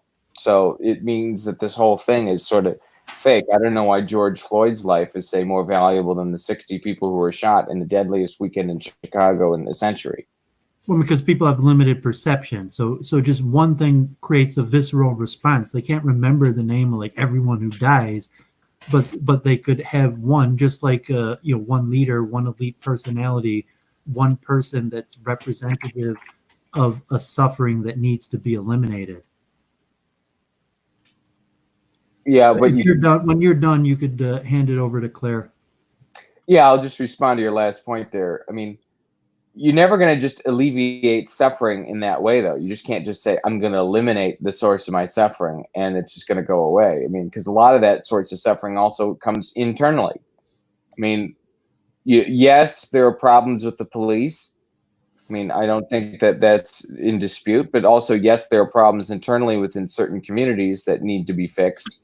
And there seems to be, at least, I mean, there's some personality literature in the psychology that suggests that some communities have, narcissistic problems, for lack of a better term, and it makes it difficult for them to do introspection to fix problems. And so that's another form of dissonance that exists here, because the very small number of people, I mean, tragic though it may be, that are shot by police, it dwarfs in comparison to other problems. And it's like if those other problems were taken care of, the number of victims of police shootings would invariably go down. So anyway, that's kind of where I think the dissonance is, and I'll pass it off to Claire. Oh, thanks. Actually, I do have quite a lot to say about this, and I suppose I would. I mean, is there any cognitive dissonance here, really? I think police brutality is well known, even amongst white people. And if you look at the statistics, more white people have been murdered, have been killed by police brutality. Maybe they don't think it's worth complaining. Maybe the argument is that, well, there are more white people to kill anyway, simply because they are the majority. But I think if we could reframe the whole thing and say, well, it's not even a question of race. It's been framed as racial in order to make it more explosive. But really, I mean, why did these white men kneel? It's crazy. We're not talking about cognitive dissonance, though. It is cognitive dissonance in that you don't expect policemen to kneel before rioters. You don't expect the National Guard to kneel before rioters. What you're going on? Okay, Claire, just calm down for a second. In the minds of the white man to what do you're saying. Shit. No, what you're saying is that. Let me finish. Hold on. Let me finish. Why don't people ask themselves this question? What is the white man doing, kneeling before rioters? Police enforcement, soldiers, National Guard, they're kneeling. What the fuck is going through their minds? Why don't you ask yourselves this question? And taking the knee, when did it come about? That's exactly what we're asking. That's the whole purpose of the stream. So we're saying, what are the greater forces at play here that cause people to perceive information in various ways and to act in various ways? So obviously, from a scientific perspective, an officer kneeling is because of cognitive dissonance. What fucked him in the head? It's the matriarchy.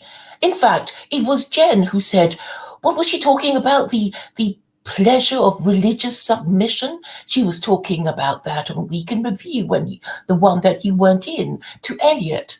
What was it? Pleasure in religious submission.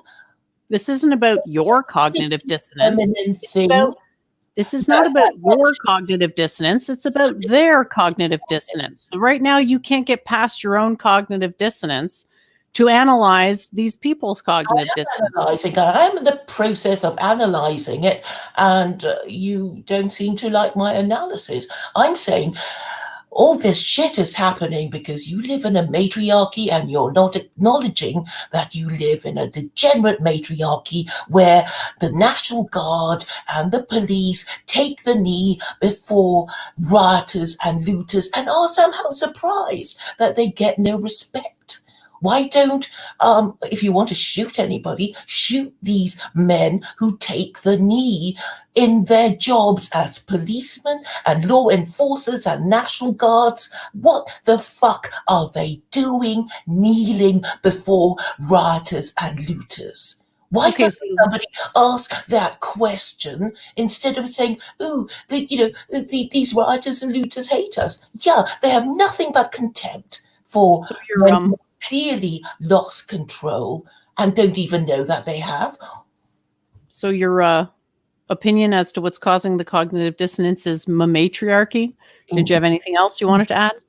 Yeah, because what you said to Elliot clearly showed that you enjoy submitting, and clearly the men have turned to women when they submitted to the rioters and looters and kneeled before them, and then everybody did. Nancy Pelosi led all these men and the Democrats wearing these African scarves. I don't even know what they were. Can you calm down, please? No, I'm not calming down. I am making the point. So I'm saying all this is because you live in a matriarchy. You men don't seem to realize it. Are you done with your? Are you done? Because I would like to explain. submission thing. I would like to answer Doooovid's question. So are you done? Yeah. Jeez. All right. So Doovovid, I did understand your question, and I would like to take the time to answer it. So I want to preface my explanation. I don't mind even, so Claire Gandalf, you could even give Jennifer a full 10 minutes here if she wants to give her whole system or whole analysis. I have no idea how long it's going to take, but I've got a bunch of notes written out here because I did want to honor the question. I feel like both Gandalf and Claire could do a little more work in answering the question that was posed. I noticed both of them it was hard to follow the thread of what they were saying because they were repeating facts rather than actually structuring an answer. So that's just something to look at because it is really hard to think about all this stuff. And the question Doovovid asked is really complicated. So maybe, Doovovid, could you repose the question? Okay, he's walked away. If you don't mind, Doovovid, just to make so that I can be sure that I've understood it correctly. Okay. Yeah, I'm trying to eat a little, reheating up some pizza that I ordered earlier. So, okay, we'll see if Gandalf comes back. So I want to analyze the current, largely uprisings, mass protests, social change, related mostly, centered around, so to say, George Floyd, but these larger racial issues in terms of a meta-analysis of cognitive dissonance. What information are people getting? Mm-hmm. What patterns are they making from the information that they're getting? Into what ways is that causing people to act the way that they act? And is it possible that the patterns, that people had previously been perceiving will produce enough dissonance and negative outcomes that they will change the patterns that are the way they perceive that? And that could go from either direction, not saying like my side's going to win and people are going to start perceiving patterns, but from the pure scientific perspective, what are the forces out there and how are people reacting to the forces in terms of a logic of assuming every person's, so to say, a logical actor in this, and that every person is basically trying to do the same thing, reduce dissonance, reduce suffering. And, so what are the major patterns that you could say about what's going on in the factions among the people in terms of how they're perceiving these patterns? Awesome. So just to preface my answer, if I went into all the factions, I'd probably never get done. So if it feels like I'm skipping over your faction, I apologize. I can always, parse through the factions at various scales. But right now what I'm trying to do is get across a general answer. And you can't go too long with answers because you lose the thread of what you're saying. Just before Doovovid goes, somebody in the chat is asking to join. It's Doovid's channel, so I'll leave it up to him. If you'd like, you can just put it in the chat there, Doov, because you do have control.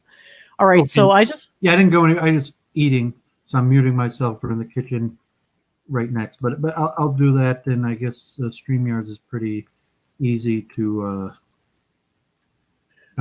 Yeah, but someone seriously, we had a troll yesterday, but I was able to deal with it within seconds. I just refreshed the Hangouts window. So, troll. Statistically, there's probably almost a 75% chance that it's going to be a troll, but we could take the risk. But I'll let you do your analysis first, anyways. All right, awesome. So let's take a look. Let's start at the beginning, okay? So what brings everybody together? We want to find that shared thread of consciousness, because when we can perceive that shared thread of consciousness, all the other manifestations of consciousness are just contortions of that original thread. So there's a certain, you can relate to people even if your beliefs are different, which is totally awesome. So if we're conscious, what we have are cognitive imperatives, and we have 3 of those. I am safe, and I am worthy. So you have this foundational simulation of self, I am. I.e., all your conscious experiences are modulated through a lens of I amness. You don't experience things that don't happen to you. You are the experiencer. So that's like the most important thing for your consciousness to simulate. And cognitive dissonance with a foundational node of consciousness almost never happens. But for those of you who've done drugs like DMT and so forth, any type of harsh psychedelic can actually have the non-subjectivized consciousness, or what apparitions that could be described that way, but we'll leave those residuals to a different day, because right now we're just talking about general patterns, right? But what we can say is that the mind is compelled to simulate these impressions: safety, merit, and existence.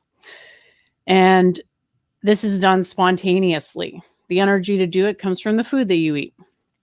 And when you get cognitive dissonance, it's because there's a contradiction between one of these three imperatives and what you would observe, or more accurately, what you, the impression you get from what you observe. So that is true for everyone. And it's also true that people will seek social status. And that's because we want the world to reflect our beliefs. The more that happens, the less cognitive dissonance you want. Now you take that to its logical conclusion. You have like the messianic complex where you want to remake the world in your own image. But everybody kind of wants to do that, right? Like you decorate your own room according to your preferences. So it's just a gradual progression of that impulse out farther and farther and farther. So you could think of like the megalomaniacal dictators as just like a hyper exaggeration of a million times stronger impulse than a person who compulsively rearranges their room and decorates it.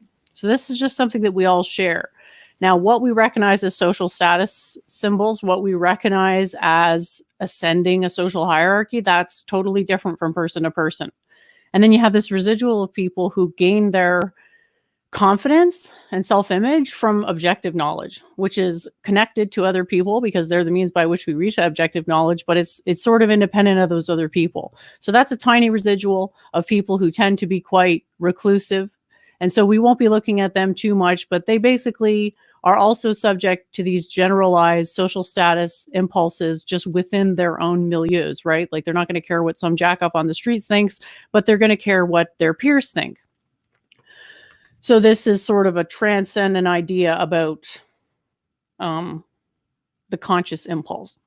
And what I've done is I've divided people into three general categories to approach this problem. You've got your elites, your power players, your shot callers.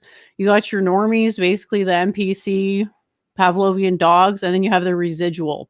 And the residual is just everybody else. And the residual is like infinitely complicated, so I have to divide it up, and then I'll go a little deeper into the residual after I talk about the first two categories, which comprise the vast majority of people and the vast majority of power plays. All right, so when you're looking at the elites, what are they interested in? Well, the most logical expectation for that is a maintenance of power, because a loss of power would cause cognitive dissonance, because what you expect is to some extent informed by what you've experienced in the past. So we have, I divided it into two types of elites, but I guarantee that there's more than this that I've overlooked, so I didn't have a super long time to go through this question. But yeah, I'd say the majority of them are concerned with their power maintenance and their own status within their own milieu, as well as like the outlier messianic complex that really manifests itself in a day-to-day patterning, i.e. Bill Gates or Soros. I'm sure the people in the chat can think of infinity other examples. And so they're interested, obviously, in maintaining power, but also interested in remaking the world in their own image. So the successive events of COVID, followed by massive protests where there were contradictory statements being made by media with regards to social protocol, suggests that the entire thing has been planned in advance with a express purpose of causing cognitive dissonance vis-a-vis the doublethink that Doowovid was mentioning earlier. And so it sort of has a certain fakeness to it, like a contrived thing to it, which the normies, quote unquote, are basically falling into lockstep, falling in line in lockstep, because you have to understand that the way that they're trained is through a very simplistic good and evil paradigm. And the way that they inform what's good and what's evil is through the lens of political correctness. So why do people believe the things that they do? A lot of the time is just because that's what is understood to be the politically correct belief. And so the media has framed it in such a way that this character here is sympathetic, and therefore to not support whatever is associated with said character is to put you into the category of bad. And they don't come out and say this, but that's essentially what the messaging is. And so people predictably seeking greater social status through virtue signaling will start reading out the lines like a well-trained dog. Now, when you go into the residual, that's where things get interesting. That's where things are actually moving. And what I've noticed, and again, I didn't really have a lot of time to go through this, and I'm sure it's more complicated than this, but just generally, there's been clearly been a power play, some type of power shift done by the elite, which could be either they're worried about an insurrection of the plebs, so they're doubling down, or there's some sort of inter-elite conflict, and so people are taking sides and making power plays to try to take each other out, or they're just bored and they're fucking with people again. I couldn't think of any other possible explanations. The people who are not part of the elite are sort of aware of the elite and what they're doing. So what I've noticed with them is a lot of them are closing ranks, i.e. unfriending people on Facebook and like having fights with their family, which is sort of predictable because they're in the projective mode as well. Like they expect other people to be able to be reached with reason the same way that they are. And they haven't quite embraced the fact that most people are essentially automatons, because I think it's just too alienating to make that step. And where the logic goes in consequence to accepting that is sort of maybe scary for a lot of people. So there's been a bit of closing ranks, which I think really at this point, we shouldn't be arguing with people who disagree with us. We should be looking to...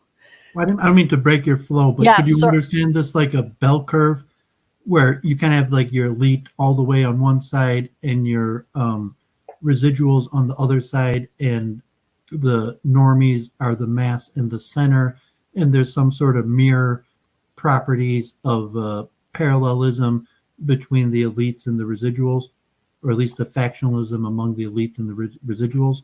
I really like what you're saying, Doovid, but my mind is finite and I can only answer one question at a time. So do you mind if I just answer this question real quick? Because I'm getting to the end of it, and then I can go into what you're saying, because I do like the idea of I think I kind of see what you're saying, and I like the aesthetic of that visual. Okay. Yeah, and I'm going to try to bring on Simon right after you're done also. All right. So I've noticed some doubling down, some strange bedfellows, i.e.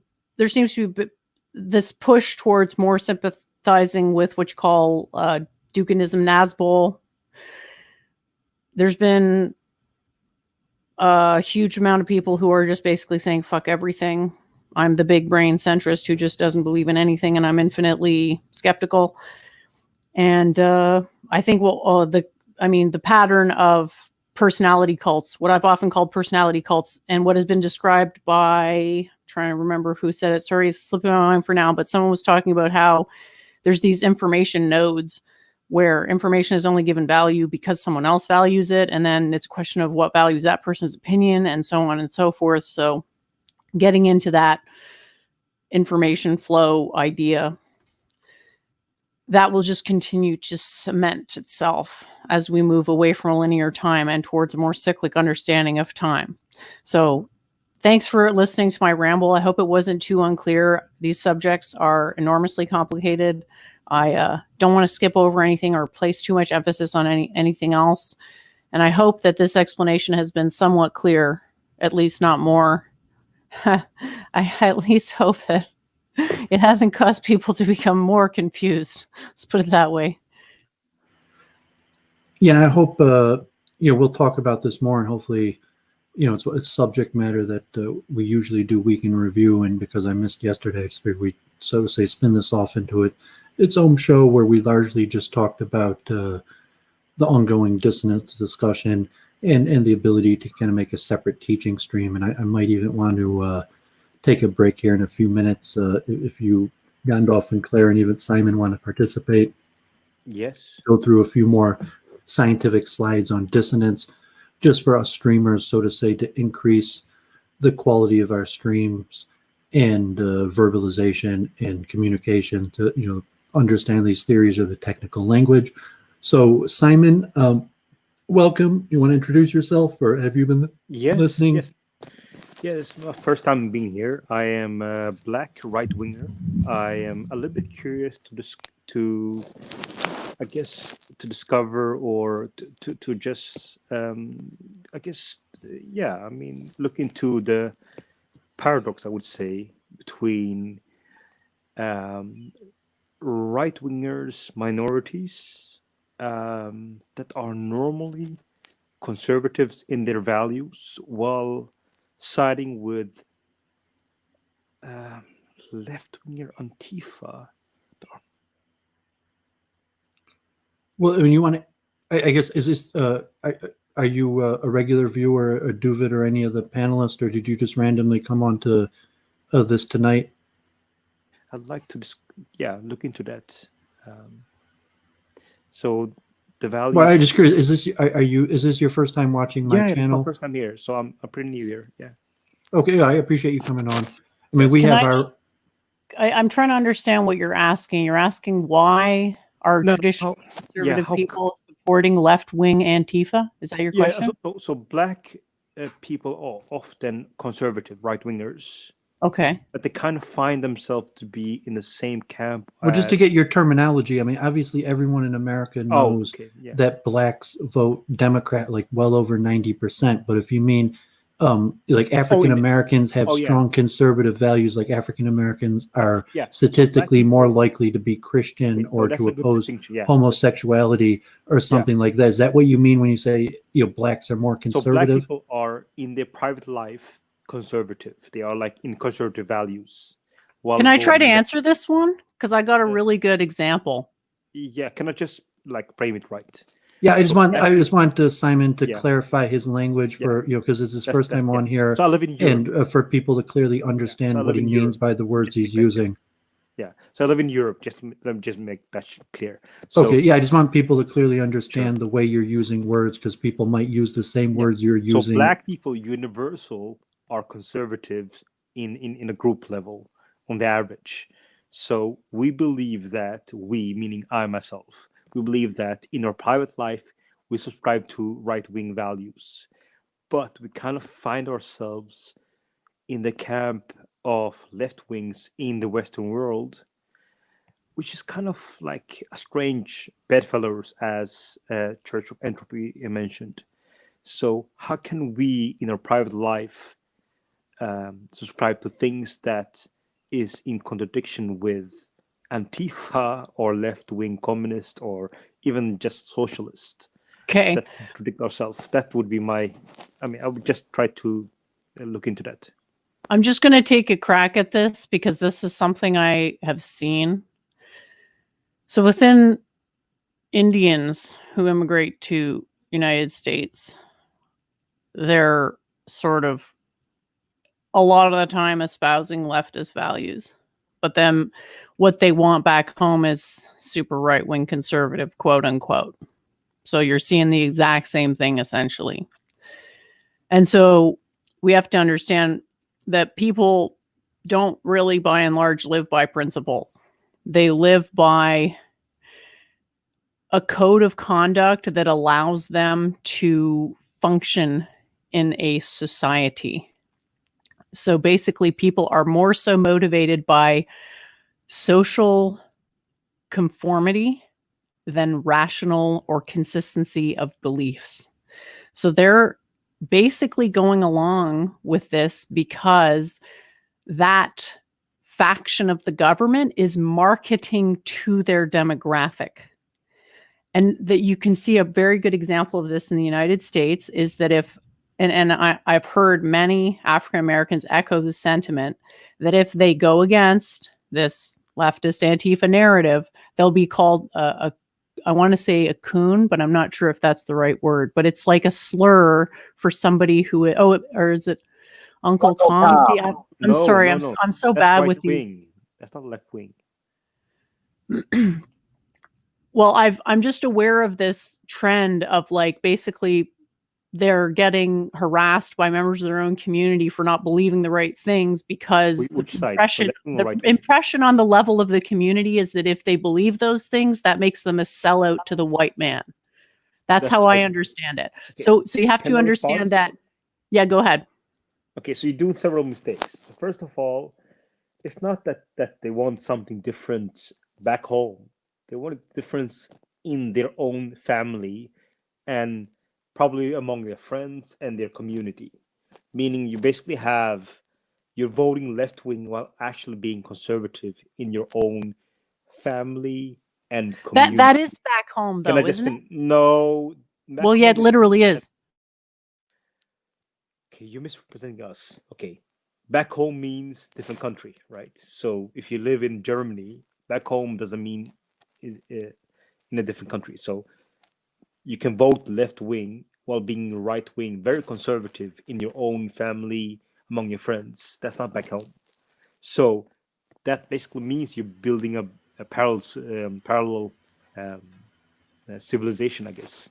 But it's not civilization because it's just you, your family, your friends. So it's not civilization, right? So that's a paradox. Would you agree? Let me frame this in a bigger perspective so that we can understand what the various opinions here, and just say that people have to make patterns to perceive information. That's the only way, from our understanding of cognitive psychology, that people could function. You have to make patterns, even though patterns are going to be incorrect. And when you talk about like the strange bedfellow or coalition building, different factions or groups are going to have different patterns, and there's going to be some conflict in patterns and some overlap in patterns.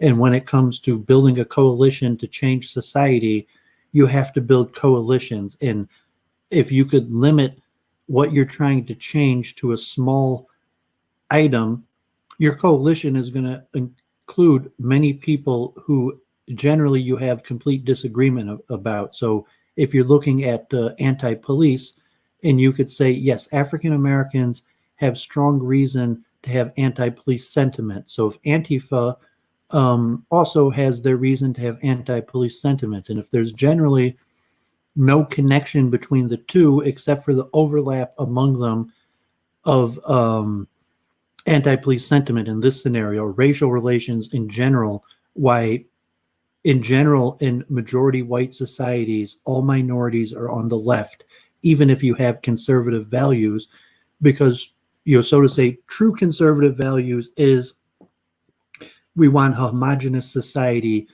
where basically every person is largely the same and, so to say, recognizes patterns in the same way so you could have a functioning society. So even if you're a conservative, so to say, dark-skinned person, you still have to be on the left, because just in order to have your stake a claim in society that you have a right to be there, you have to be on the left, because on the right, there's already an argument not of whether your behavior is conservative, but whether you have a right in the first place to even be part of that society. So you could try very hard to struggle to be on the right as a minority. And even though your behavior, you'd be like, okay, like I'm perfectly conservative in my behavior, but you still have to fight ideologically that you deserve your place in society, even though you're from a minority. And from that perspective, people are going to recognize and make these patterns in different ways. And when you need to accomplish something, you need to work together with people, and you're going to work together with people who you agree with, at least about the issue at hand. So it doesn't matter if you disagree about everything else if you're only here to work on this one issue, and that's why politics makes for strange bedfellows. Can I respond to that? First, can I call you David or Doowovid? Which Yeah, one? Doowovid's fine. That's just Okay, the Yiddish of David. I didn't even you- respond to your points. I was just trying to frame it in more like a cognitive science terminology without even giving my opinion Right. on the way you're perceiving these patterns. But you can call me Simon, by the way. I love your framing. I think that's accurate, at least to a big portion. Because if you add a timeline to it, meaning that the more rights you have, the more close you can get to your values, which would be more to the right wing. Meaning that if you have less rights, then you have to negotiate more on your values. So then you have to stand with, LGBT things. That's not part of conservative values, right? They Well, it's like acknowledge- Clara said, like if you could be a conservative black, but Yeah. at the end of the day, you could be an Orthodox Jew. Like, so I'm a Hasidic Jew, Sure. but at the end of the day, my coalition will include homosexuals. When I get to City Hall and the battle lines have been drawn of the type of change I'm trying to affect to society, Sure. even if you're a black conservative or a extremist Jew, you're going to be on the same side as the homosexual because you're both minorities in the greater society. Okay, so can I respond just at that point? So I'm saying that the difference is that if you have less rights, then you might be on the side of the people that are pushing these things, but you're not going to push for it. So the more rights you have, then the more you'll be close to your own values, then you'll get more right wing. Is that weird to say? Well, there's multiple factors. There's one, the historic factors for how this current power structures came to be. And then there's the people, like from a Hindu karmatic system, we might call it taking lower, higher birth. And that doesn't necessarily, there's a lot of factors, to the different things that could go into what means lower or higher birth. But why your soul or my soul came into the various bodies that came into is a very, the transmigration of souls, and probably the most supreme of the sciences. And we could discuss that. But now, with skirting the issue of transmigration of souls and just accepting that we're here and we took birth in our various bodies, regardless of the reason why we took birth in our various bodies, and then to natural group forming. You're being correct. Come on, David. So first, let me just be honest that I am a Christian myself. So you as a Jew, you believe that it's an sorry, my English is not good. Abomination. How do you say it in English? You don't believe in reincarnation? No, I'm saying that in the Old Testament, it's abomination. That's what it's called. Sorry, LGBT. So in the New Testament, it says that it's very sinful. If you look in the Islam, it says the same thing. So yeah, but that wasn't my point. My point is, if you're a Jew in America or you're a Jew in Europe, and you're going to stand, I have a right to be here as a full citizen. So on the right wing, they're going to question that, like, no, you're a Jew. You're not one of us. You don't necessarily have the grounds to stand here. If you're a black man from Africa and you're in Europe and you're standing here and saying, I am equal to the European people, I have here that my opinion is just as valuable as the people, and therefore you have to fight for some status to say, me as a black man, me as a Jew has the right to have an opinion about how this society that's made up of a majority of people who's different from me should function. And from that lowered status of being a minority, you're going to be relegated to the all other minorities. And the person who says, well, who the hell are you to not like homosexuals? If it were up to me, I wouldn't have blacks or Jews in my society either, God forbid. So you're, as a black or Jew or whatever minority, and you could be a Jew in a black society or a white, it could be any situation, but the tendency is the minorities will have to coalesce. And that means as a Jew or as a conservative black or a conservative Jew, you can't push the homosexual out of your coalition because we're fighting just for our own footing to, so to say, have a voice in the David, society. I get your point. I get your point. I'm not talking about like your existence. I'm talking about what should minorities vote for. I'm talking about how can we be strange bedfellows. That was my bigger point. So if I was not clear on this, sorry about that. I was speaking about how can right-wing black conservatives vote for the same thing as Antifa. I mean, that's so strange for me. That was my bigger point. Isn't the answer obvious? I'm not going to say that my opinion on, but I mean because of overlap of interest, and you should be able to answer your own question and say what is the overlap of interest that would cause these two groups that you wouldn't see any reason why they should cooperate. You're like, why would ultra-Orthodox Jews and Nazis cooperate? Well, in a certain aspect, there was a overlap of interest that was enough that some Jews and Nazis cooperated together. So like the blacks and conservative blacks and Antifa could collaborate. Like, well, of course, if there's money to be made, if there's interest at hand, why not? But are we not in a time where we have rights pretty settled that we can actually vote for what we not based on our existence, or right to our existence, based on instead of what we actually believe? That's what I'm thinking about, because I mean the communists are pushing for I mean, do you guys support Black Lives Matter yourself? Well, what does that mean? You say, when I support Black Lives Matters as an American, I support multiculturalism. I support full rights, equality between all peoples, and not having any special status legally given to one minority. If that's what it means. If it means like, do I support reparations? Do I support dismantling historical? But they're more than that. They're not just for Black Lives Matter. Because if they're for Black Lives Matter, they'll start off by there being black people being sold today as slaves in Sudan, Saudi, Libya, Iraq. I mean, do I need to mention more countries? Are you saying that they don't really care? The people from Black Lives Matter don't care about Black only lives? Care when white people are being the oppressors. So why don't we open Claire into this also? Because Claire's actually a voice from Europe. You like me and Gandalf are American. I'm from Europe as well. I live in Europe as well. In fact, me and Gandalf, Simon, just to make this more friendly to the audience and to give a background, so people watching could get more out of this. Saying me and Gandalf are from America. Both of us live in pretty large African American cities. Me in Detroit, him in Chicago. Church of Entropy. In America! Wow. Okay. Church of Entropy is Canadian. Claire. Wow. Claire is a Malaysian of Chinese ethnicity living in London, who has been affiliated with very right-wing movements, even though, and she's got her own theories of secular chronism that we're not going to talk about tonight. But she's our voice from Europe, or at least the island. And I live in Europe as well. Yeah. But you're on the mainland, not England. No, I live in Sweden.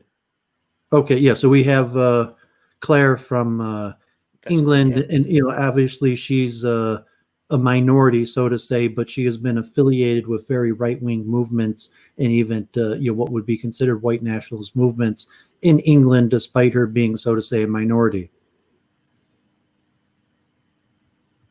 That's great. She's a prolific streamer. I guess you're not familiar with any of us, but we all have our own channels, and people watching have maybe heard tens and tens of hours of us rambling on these various topics already. Oh, awesome. Yeah. So Claire? I'm really not quite sure what Simon is saying.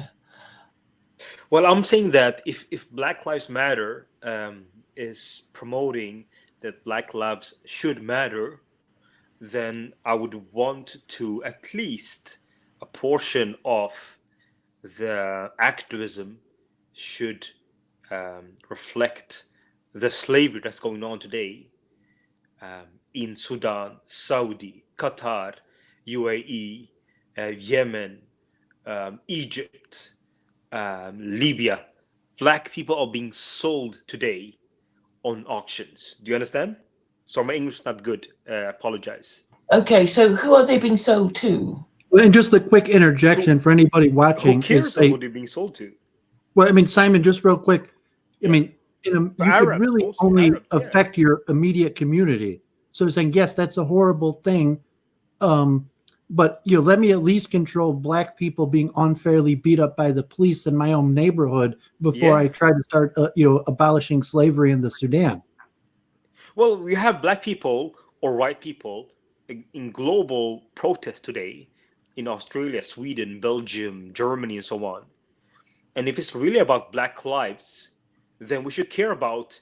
I mean, there should be a hierarchy between. Black but saying it's a localized movement for you, it's about how you treat your local Blacks, or if you're Black. For me, movement. As a non-Black Detroiter, it's about how largely Blacks in Detroit are treated. Although I could agree with you. That's a mistake because. But I could do something about how Blacks are treated in my area. It's very difficult for me to do something about how Blacks are treated. You're mistaken, because we had a Black Lives Matter protest in my neighborhood, in Sweden, in Australia, in Germany, trying to give basically support to this movement. Where in Australia there were 40,000 showing up. Do you understand? These numbers are high. In Sweden there was like 1,000 here, 1,000 here. There was a couple of cities. where they were saying that this is not all right. And outside of Minneapolis, they had several movements, or like a demonstration where they have like 20,000, 2,000, so on. If Black lives actually matter, if you have slavery today, then at least a portion of this movement should stand for that. Do you guys agree? If you have slavery today in Libya, Sudan, Yemen, UAE, I mean, I'm talking about Arab countries, basically. No, Why but don't you're we actually incorrect have because 5% of that? I mean, I'll tell you why you're incorrect, because it's not Okay, let's hear it. it's not African lives matter. Black is specifically the terminology given to Africans when they're in a minority, usually in a Western country. So, so to say Africans, they're not black, they're Africans. They're black when they're in America. So when you say Black Lives Matters is not about the welfare of blacks in Africa. It's about the welfare of blacks in majority non-black countries. And it's usually specifically confounded to the issue of police brutality, and say if you were in the American culture, and I'm not saying that, okay, all David, this stuff matters, but bro, UAE, you don't think black are actually a distinct group in Sudan, Saudi Arabia, Libya, Sudan? They are actually in Arab countries. They are actually being in auction. They're being sold as slaves. Have you actually seen the videos? a little bit. And I say, yeah, the media doesn't. In the U.S., the media is not allowed to play those videos. You have to go to like third party servers to even see those videos. No. For whatever reason, the narrative in America, they don't tell us about that. I've heard of it. I agree with you. But like, no, that's not really a part of these protests. It should be. Like, I agree with you. It should be. Maybe it will be. This is public. CNN actually did a pretty good. I mean, should me and you do a stream together? Maybe I don't want to take too much time of this. Well, I'm not an expert. I'm saying if you have expertise on this information and want to promote a stream, like I'm happy to help you promote your information. Can you play a video if I have a video for you? This is from CNN. Well, I mean, this has to be like, this is from CNN. If I post to you a link in the chat, because this is a well-established knowledge. That's why I, as a black person, think that we're being tricked. Because well, who are you in the chat? What's your name in the chat? I could give you a wrench so you could post a link. Oh, I can post it in a private chat. Is that fine? I posted it. Okay. It's just short videos. It's less than 2. Sorry. Okay, so I'll post that in the. Yeah, I would love for you to see it, and then I will leave the mic to someone else to speak. I can't play the sound on it, so unfortunately, I don't have the technology to play the clip with sound. So my point is that black people are suffering in non-white Arab nations, and we should call attention to this. So if Black lives really matter, we should be honest about black suffering, especially if you have slavery today. That was my bigger point. So that's my last point, I think. Yeah, thanks for telling us. I appreciate what you said, and I think you have a lot of good points. And I agree with you on a global perspective. Also, I mean, before Jennifer responds, but saying like I agree with you, but from a level, and I'm playing the clip in the background, even though there's no volume.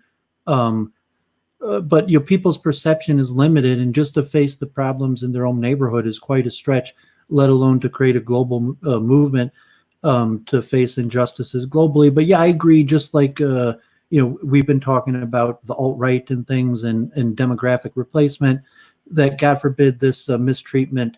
I might get in trouble for playing this. God forbid if these videos that include people getting tortured. Cut it. I mean, you get the bigger point. You can cut it. Well, it doesn't matter. Yeah, I mean, those videos include people getting tortured and stuff like that. I could get a strike. But yeah, I believe you that God forbid there's horrible things happening to people. We're being sold in slave markets.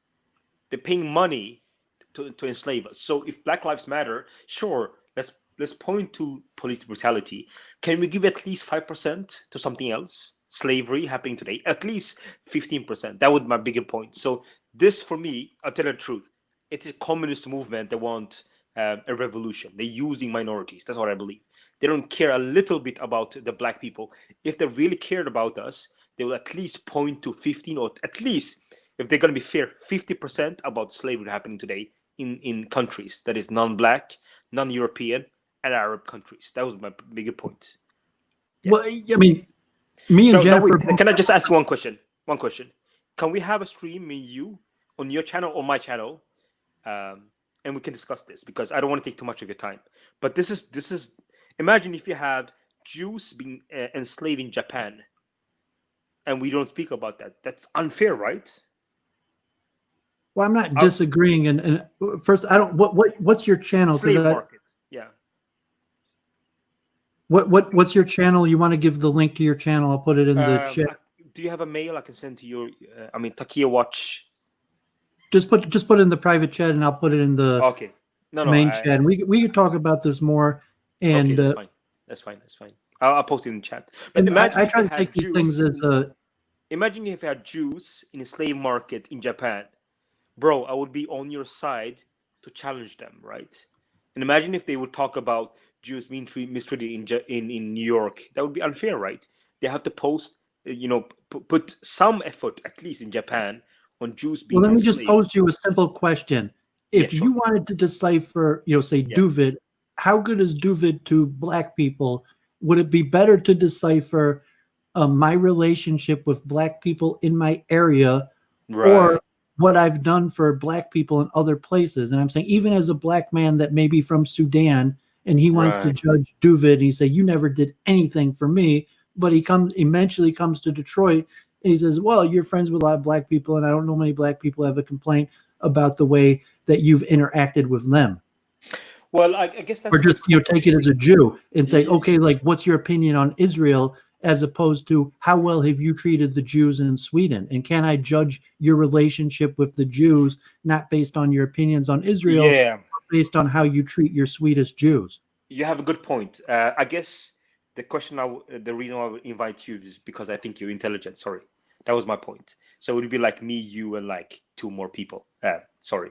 So it has to be like more than you, right? So I think you're really intelligent. That would. Well, you could stay on and saying, I'm sure Jennifer and Gandalf. I could even mute myself, and sure. If you want to stay on, I'll let Jennifer and Gandalf share their thoughts. Yeah. So I guess the point that I would want to have any comments. I don't want to do too much on this topic. Is that if you would have like a slave market going on, like in 2, 3, or 10 nations, and then they want to speak about what's happening in Minnesota. I mean, would that be a little bit weird to create a movement just in Minnesota? Like when you have slave market in like a couple of other nations. That would be my question to you guys. Open mic.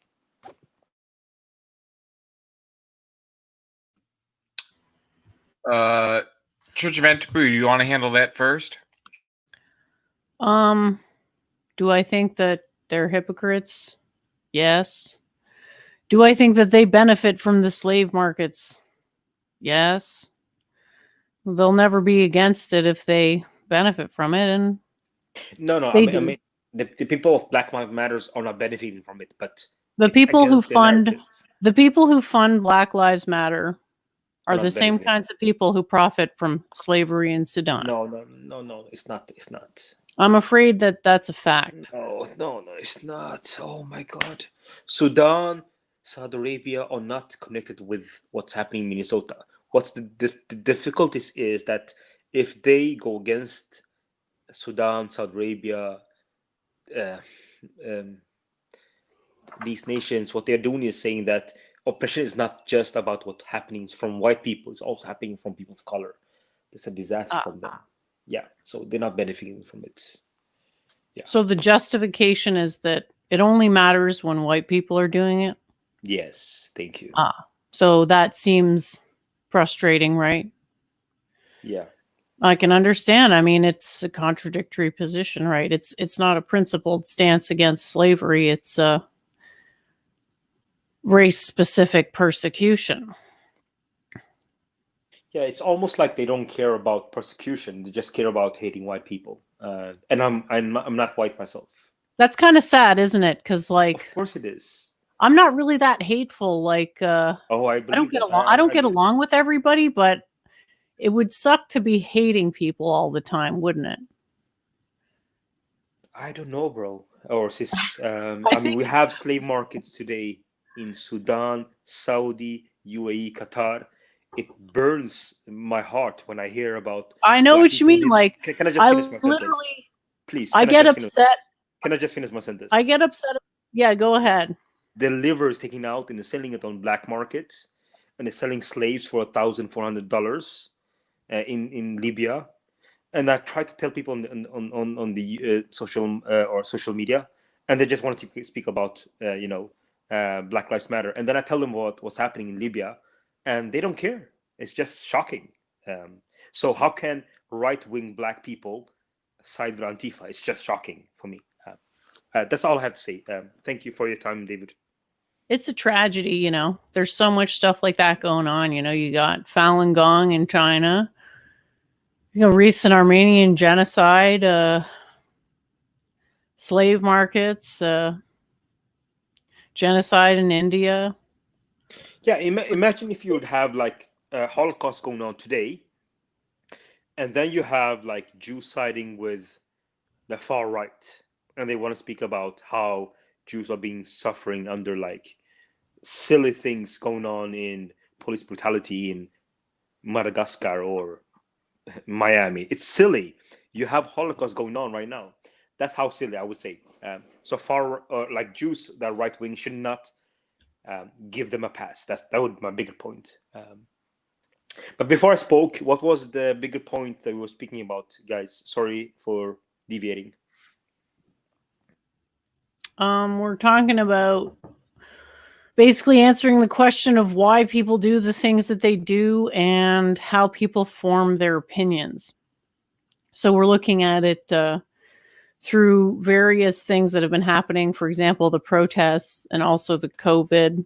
So those are what you might call a black swan event. So an unusual, unforeseen event. So you got two of these happening, one after the other, and you have a resulting massive change in behavior in a bunch of people. And we're basically trying to go deeper and understand how these people are forming their opinions and changing their opinions. That's mainly what we're talking about. So which group are you talking about mostly? Is it right wing or maybe left wing? We don't usually use that particular dichotomy because it means something a little bit different in the United States, Europe, and India. Like they're all a little bit different. So I find those labels can be confusing. They do come up occasionally because there's like oh, right. That's right. Yeah. We don't look at things strictly through that dichotomy. We're aware of it. And I can completely acknowledge what you're saying. Like I am aware of this phenomenon of basically what they call in the United States the Democrat plantation, where it's like you have to vote for Democrat if you're of African descent, otherwise you're whatever. It's like it's just assumed that it's like a very powerful social current motivating that. So we talk about things more in terms of like, I don't really know. We kind of go through different lenses, but my main lens is just consciousness. Like what are people, and it doesn't really matter who you're talking about because everyone's conscious. It's just that some people have way higher pattern recognition faculties than others. And so we can like predict behavior based on how many patterns a person, because we can kind of estimate what a person's ability is to recognize patterns and sort of help people understand where they stand with regards to other people and in regards to how well they can recognize patterns. So that's another thing that we're kind of doing. But yeah, it's not a group specific, especially not political groups. Like if we talk about political groups, it's within the context of something consciousness centered or, I mean, to me, it's just all consciousness stuff. I don't know. I don't feel like we use the left-right paradigm as much as that many people do. I'm sure a lot of people would characterize us as far right, but I don't really see how, because like I've met people on the so-called far right and We don't Right. have a whole lot in common. We have a few things in common, but I could say I have just as much in common with people on the far left. So it's Right. like, But have you spoken about like personality trait? he disappeared. Hey, Doowovid. Our guest disappeared, so I don't know what happened to him. He was just talking and he jumped off. So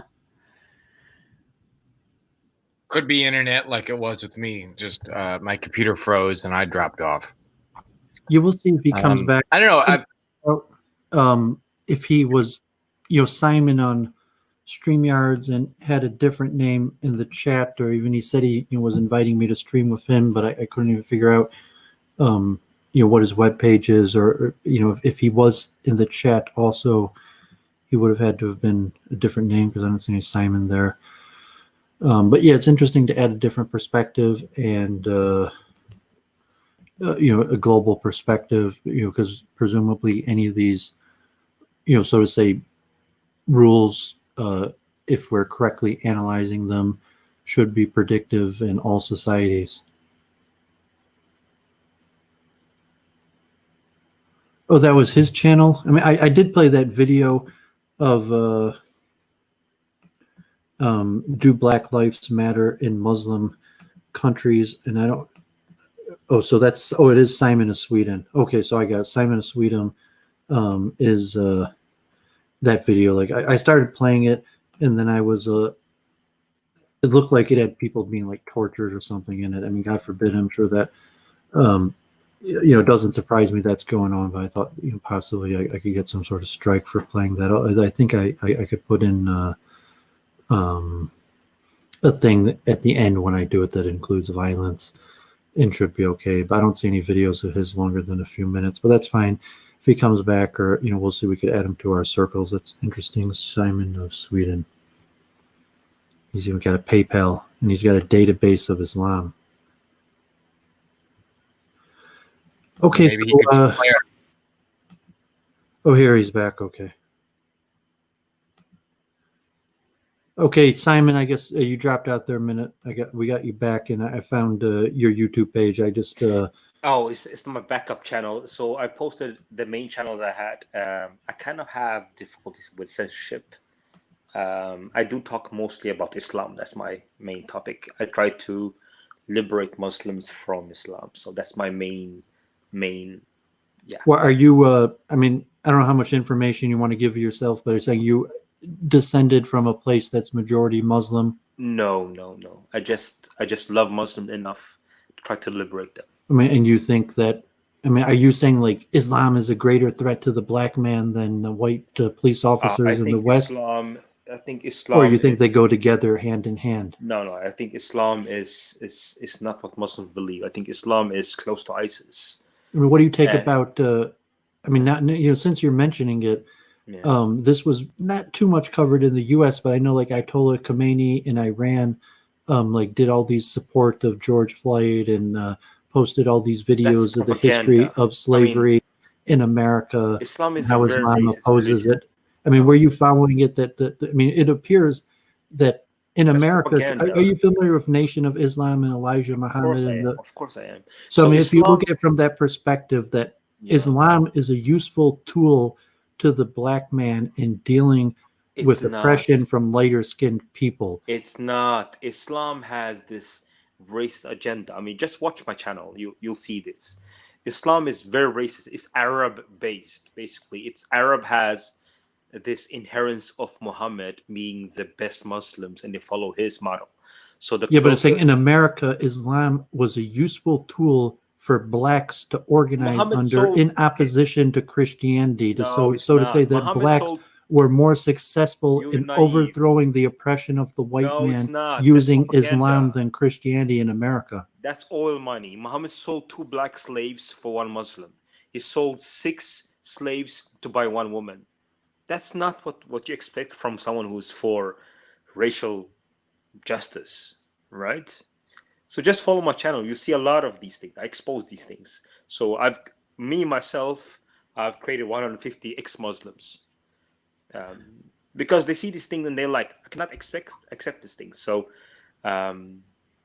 that's not what I really want to talk about on your channel. Sorry, my Well, no, battery that's your just died. specialty of Islam, and we're talking about, because me and Church of Entropy usually deal Oh. with more like, we're more scientific and are talking Oh, more okay. cognitive science. We're using usually more cognitive science to analyze these issues, but like certainly here in Detroit, there's probably Detroit, is that America, by the way? I'm sorry. Yeah, Detroit is America. It's where Okay. automobiles are historically made, and Okay, Detroit that's is a very black city. Detroit itself now, there's Nice. hundreds of thousands of African Americans that largely moved up for jobs in the auto industry Oh, post-slavery. But now Detroit is basically a black-run city. So because Detroit is like 80% black, all of the city officials, we actually have a white mayor currently, but for decades, and there were actually racial riots in 1967 that you could say the blacks won. And so they called the army and they quashed the rebellion. However, after that, most of the whites left Detroit and left Right. Detroit to be self-governed by blacks. So like Atlanta and a handful of cities in America are basically post-racial tension, abandoned by whites and self-governed by blacks. So as a white, or as a Jew, however you want to look at me, I'm a minority in a black area, and the Right. majority of government officials in my area are black Americans. Yeah, And but David- Gandalf in Chicago might have a similar situation. I mean, he has a black mayor and probably a certain percentage of the police force and government official structure. I don't know. It's not, Chicago's not quite like Detroit, where you could say blacks basically control Detroit. But Chicago isn't controlled by blacks, but they have a very powerful constituency, maybe the most powerful of the constituencies, at least at the voting block. So, David, listen to me. That we don't have the same history. I don't have to say this, but I'll just say it. We don't have the same history as you guys. Like black people in Sweden, we were never brought as slaves. We were not colonized by the Swedes. So, like, we don't have this history. What we came here is as refugees. We had war. So, like, we don't have hostility for Swedes. Just remember that we don't have this history. So we try to build our lives here. Like, we don't have this. Well, who was that black man that got? Was that Sweden that rapper from America got like arrested for beating up a Muslim Afghani refugee in the street, and they had to wait like a month to get him out of prison? Yeah, he should have beat them twice, right? That's my point. So this guy was someone who was beating up. He didn't know that he was a rapper. By the way, this guy was a big time superstar. What's his name again? I don't follow that kind of entertainment. I just knew it in the news. President Trump got so involved, the and Swedes. I'd never first heard of of all, that entertainer until so that story. We don't kill people like the normal Swede police officer. We don't kill people. That happens like once per like 6 years, like one police officer. It doesn't. But don't you have happen. like those ghettos there that when you can't have law and order, and the Muslims we like beat have up that the police problem, but it's officers, not- and you can't we even don't get into kill those them. neighborhoods? That's true. We have a lot of problem, of course, but we don't kill them, and it's not like because like historical grudge. It's more about the people are losing respect for the police. They have drugs. We can have this on our stream if you want. I'm not going to cover or I'm not going to hide any of these things. They want to have more control over these places, and the police are being complicit, and they don't have good leaders. So the criminal can do their things without the police, having to control. And you have the same problem in Chicago, right? But we don't kill people. The police officers don't kill people here. And it's not. But I mean, it's also, you don't have enough of blacks in Sweden to have a major city like Detroit that's largely self-governed by blacks. That's true, but we don't have historical grudge. In fact, you don't have, in my area, I would estimate that there's probably 200,000 blacks gun owners. Like in Metro Detroit, so not only have blacks in the power structure, there's 200,000 blacks probably in my area that are heavily armed as American citizens. God bless them, but they were not brought over to Sweden because of slavery. So the grudge is not there. Do you understand? The historical grudge is not there. So that's important to understand. Church of Entropy. Do you have any comments of that? That's a pretty good distinction. That one group has historical grudge and the other one might have, very little of it. Yeah, well, it's cause for reparations, and who doesn't, right? Depends who you're asking. Well, Anyway, just I think cause and effect. we're kind of off the topic. Maybe we should get back to the original topic of the stream. I don't Yes, mean I- I don't mean to interrupt, but I gotta leave, so I want to thank you for having me on. Okay, you have a good night, Gandalf. Appreciate you coming on. Yeah, Thank God bless you. Okay, and I guess Simon. Me and Jennifer are more scientists. Like we're talking cultural issues, but we're trying to analyze them using, scientific or psychological theories. So our discussions that might be interesting, but they're not usually the topic of our streams. There's other streamers that we're connected to. Claire could probably go on for all day about this. It's minorly interesting, but generally that's not the focus Yeah, of our I'm in the field streaming of because psychology we're more myself, actually. scientists. Yeah, I'm in the field of psychology myself. I'm a scientist myself. So if you're looking at it from, you're familiar with cognitive dissonance. Of course, of course. So if you're looking at it of, we're saying there's universal traits of all humans in these processes of trying to minimize suffering, using cognitive pattern, cognitive thought to recognize patterns and trying to understand the world in these complex patterns are universal, and then having the bias of our own background. So you could say, well, obviously the experience of a Jew in Sweden or a Jew in America is going to be much different as a black or also. However, some of the dissonance will be the same. So the dissonance of being descended from slaves and having a negative experience associated to the original migration, so okay, if you're someone of African descent in a Right. European nation, or so there's a dissonance versus you say, okay, it's a positive association that these people let me in and saved me from negative situations that was largely nothing to do with their things. It's positive. However, there could still be a negative dissonance to say, you do not treat me fairly as a black man, even though there's not a double dissonance of slavery also, but saying, okay, I'm in Sweden and I'm here, and is it true? You're saying, okay, do they treat you fairly as a black man in Sweden or do they not? And a certain dissonance. And let's say if it's policing, you say, okay, so police brutality to blacks is not really a big issue in Sweden, so there's no overlap on that issue.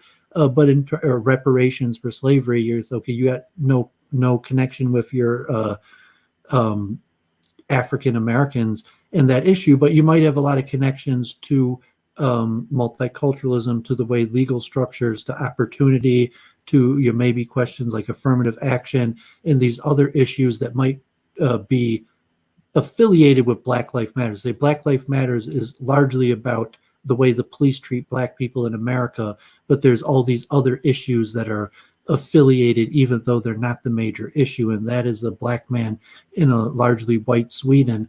There's probably a lot of overlap with a black man in a largely white America. So I love the distinction that you made basically between, people who like you, David, and the Church of Entropy, saying basically that you guys are more science-driven and maybe even academic, and a lot of people are not that. They're more working class, and their experience will be very different how they interpret the information. Now, Well, our show, our YouTube, and what we talk about. We talk about current events from the perspective of cognitive dissonance, Right. and how these issues, as opposed to other channels that might be political or economical, Right. and something. Not that we ignore politics and economics, but that's just not our focus. Yeah, I wasn't trying to be like stingy in any way. I was saying that basically I would make the same distinction between me, myself. I'm an academic myself, and if I would compare myself with someone who was working class, who are not in this scientific or academic approach, I would say that a lot of them would also in my country have this victimhood mentality, where they buy into the Antifa narrative. So I think that that's a really good distinction, that even within America, where they have reparation questions or slavery, history, there's distinction between middle class or academics and working class. And even Was it like Sweden Me Too? Did you have Me Yeah, Too yeah, there yeah. in Sweden? I mean, did you Yeah, have of the Me course. Too movement in Of course Sweden? you had. Of course, yeah, yeah. So I It mean, was okay, big. there were women who had been sexually harassed or mistreated, and there was, for whatever reason, like a public uproar so that women could step up and say, you It know was what, bigger here than I had been America. sexually mistreated, and now I'm stepping up, and you're not going to be able to get away with it because It society was has bigger changed. here than America. Do you believe me? So Sweden, you have our government is called the first feminist government in the world. Is your government feminist? I know Sweden's probably more liberal and pro women than Yeah. America, but like I'm not an expert in Sweden at all. Yeah. So our government is it's they call it themselves the world's first feminist government. So yeah, we had more. The Me Too was bigger here than in your country. If you Well, go I out, want to make the comparison more to the Black Sure. Lives Matter. So the Me Too, if one woman is like, okay, like God forbid Jeffrey Epstein raped a Sure. whole bunch of underage women, or Harvey Weinstein raped a bunch of women, to one woman saying, this man made an inappropriate comment to me and I felt sexually harassed, even though it was a questionable comment. But they all come together under Me Too. So it's time, okay, God forbid, Jeffrey Okay. Epstein and Harvey Yeah. Weinstein have been getting away with rape. But at the same time, thousands and thousands of people were getting away with minimal forms of sexual harassment. And it comes as a package where they're coming at all forms. And so Black Lives Matters, like maybe I was never a slave.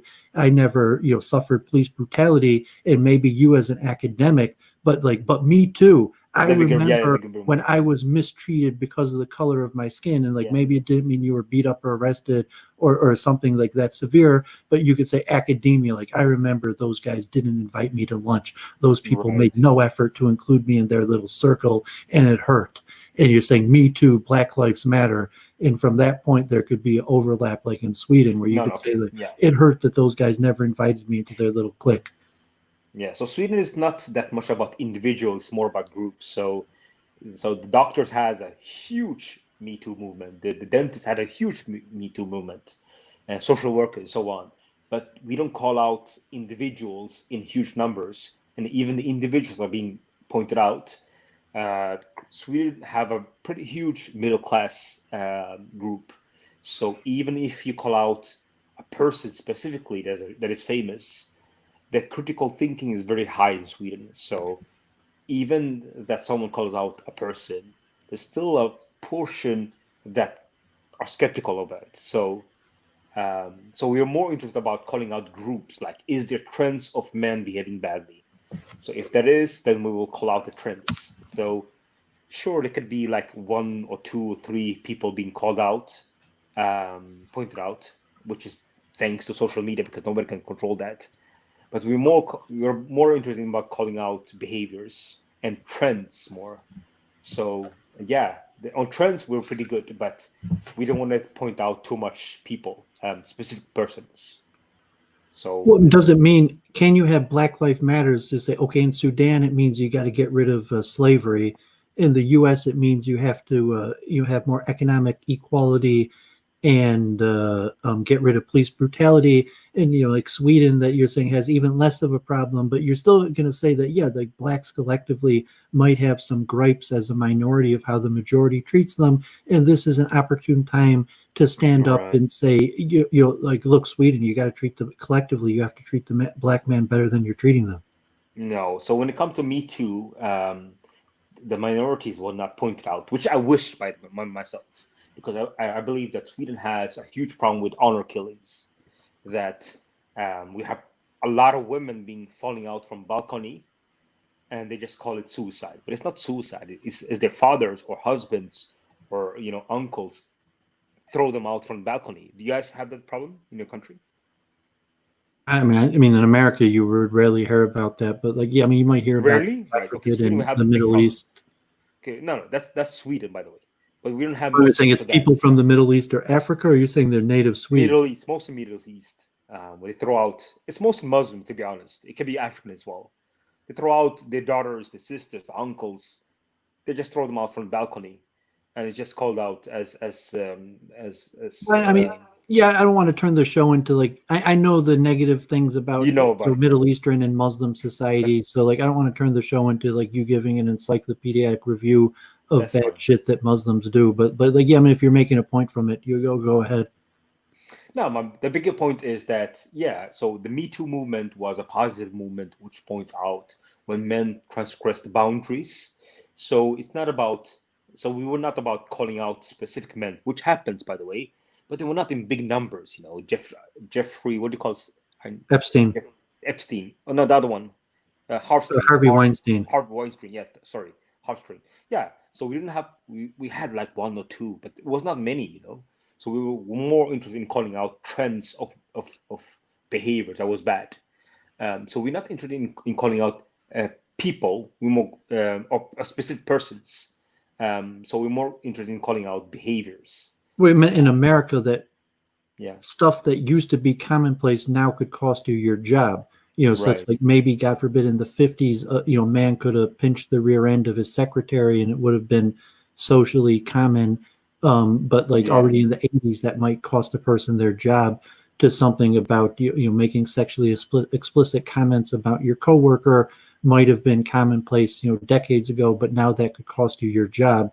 And so, you know, like the big people going to prison or going down, it doesn't change the trend that what had been acceptable behavior. And in terms of Black Lives Matters, that you know, just like no, like we're not going to see another video of some police Right. officer using a disproportionate, ridiculous amount of violence against Black men, or if it comes into hiring practices, and even if it's like reparations or some level. And I'm sure in Sweden, if you're saying that in terms of social norms, you could see, okay, here was this big uprising, and collectively, historically, you know, over a period of years, you could say here what was normal behavior before this trend, and after the trend, this is no longer considered normal behavior.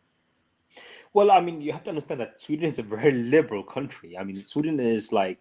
But no matter how LA. liberal, there could still be pushes LA further on to the steroids. left in terms of what previously had been considered acceptable is no longer acceptable. Yeah, but Sweden is like LA on steroids. You have to understand. Like we are like LA. When I say it doesn't matter, I was saying Yeah, but- every but- society is constantly going to be going through an ebb and flow of That's changes true. in behaviors from what was before accepted is no longer accepted, or God forbid could be in reverse. You know, where That's you know true. maybe things that at one point had been no longer accepted, and there's a Yeah. regression. So I make a distinction between what social media, like their tsunami on this point, and what the official media, mainstream media. So on social media, you cannot control it, right? So there you have a lot of people being, you know, exposed what they did. Which the benefit of that is that now you have specific behavior that is exposed as non-acceptable, which is showing to the other population, to the wider population, that this is unacceptable. But the media was posting more about trends that. But did you see the Amy Cooper video?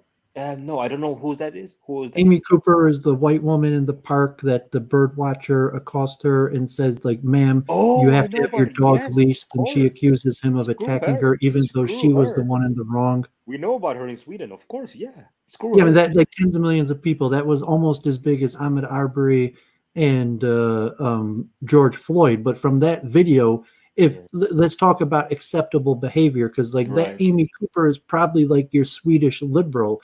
But does your Swedish liberal, if you say, I have a little bit more of a fear reaction. So he's saying you as a person who has dark skin, and let's say you have conservative behavior, and there's no reason why a person should have a larger fear reaction to you than to somebody else. But from a factual basis, even the most liberal Swede factually will have a larger fear reaction to you than they would to someone with lighter skin. And you're saying that has to be changed. Or you're saying like, no, in Sweden, that even with all the liberalism, that a white woman would have no more of a fear reaction to you than someone with blue eyes. I would say that she would never dare to do that in Sweden. What Well, state if you was tagged it that? that way, but just to say the fear Okay. reaction, that there's someone natural to say, even you as Well- someone say, I'm not a violent black man, but I understood that I caused you a fear reaction that someone with blue eyes might not have caused you. she would be Finnish in Sweden. Finnish. Imagine if that would happen in LA. What state was that in? Which state? Los Angeles is LA is in Oh, California. That's she'd the be West Finnish. Coast. Sweden should be finished. She would not get another job. She'd be finished. Imagine we are LA on steroids. So she'd be finished. Well, I mean, Racism is- studies have shown that like the implicit bias, and you're saying that even if it's something that a person couldn't control, you're saying in Sweden that society has moved so much that Swedes don't even have implicit bias because of the punishment factor for that behavior.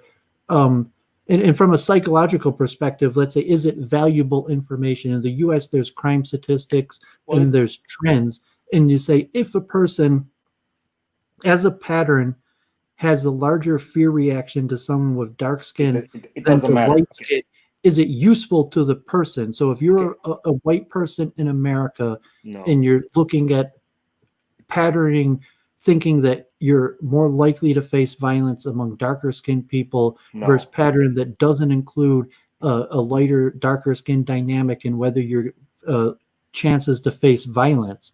And you could statistically argue that, say, well, actually, you're probably better off having more of a danger reaction to darker skinned people, even though that's racist in general.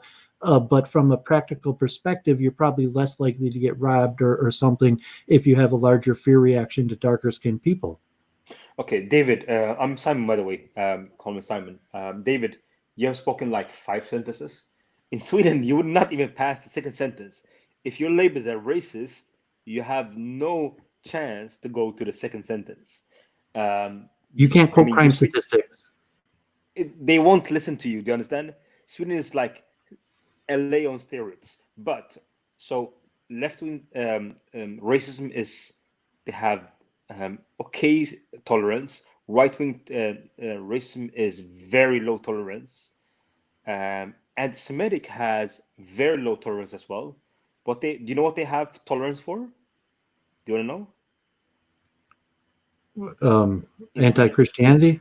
Anti-Semitism from Muslims. Oh, but they also tolerate anti-Christianity? No, there's not much of that because Christians here are not anti-Jews in my country. But have you heard about Malmö? Malmö, it's like, Malmö? You haven't heard about Malmö? It's like a city, it's lower southern part of Sweden. Like Jews are moving out of Malmö. Have you heard about Malmö? I don't know the names, but I know that Islamic immigration. I mean, there's not many Jews in Sweden, in that a lot of the neighborhoods where Jews live are now moving out majority Islamic. Even I don't know too much at all about Sweden, but I mean, if you're saying it's similar to France, probably in that. France. Yeah, Jews are moving out from certain cities because even the politicians are not standing for them because they need the votes. So even that, like anti-Semitism in Sweden is not acceptable. Left-wing racism and right-wing, no, we don't accept racism in Sweden. And you pointed to statistics. I mean, people don't want to hear stats. People are kind of brainwashed here. Yeah, but what about the natural way that the mind goes about forming patterns? And you're saying it's natural to, racism is a natural progression of a person's search for truth. The assumption that a correct pattern relating between behavior and outward appearances, although you say, oh, it's incorrect and it's a dangerous idea to link behavior and outward appearances, and it's so dangerous and false that will ruin your life just for trying to state these patterns, doesn't change the fact that it's a natural way for the mind to try to structure and recognize patterns. Right. So I'll address your argument. So what you're saying is basically based on statistics, you can see that on a group level, you have more prevalence of something, right? So you can be actually accurate on that, but that you cannot apply that on the individual you have in front of you because they could be part of those who behave well. So when you mistreat the person you have in front of you, you cannot point to statistics because you don't know if this person is part of statistics, because statistics only deals with a group level. Do you agree with me? Well, yeah. I mean, let's take in America, like two non-blacks and one person who takes a racist approach and one person who takes an anti-racist approach, if you're saying there's no exterior governmental or, I mean, there's going to be some sort of reward, punishment, virtue, structure, societal preference, but like generally it's just a strategy for a person to get ahead in the world. And you're saying based on your interpretation of reality, you would suspect that the anti-racist or the racist person would get ahead better in society with all other given factors being equal.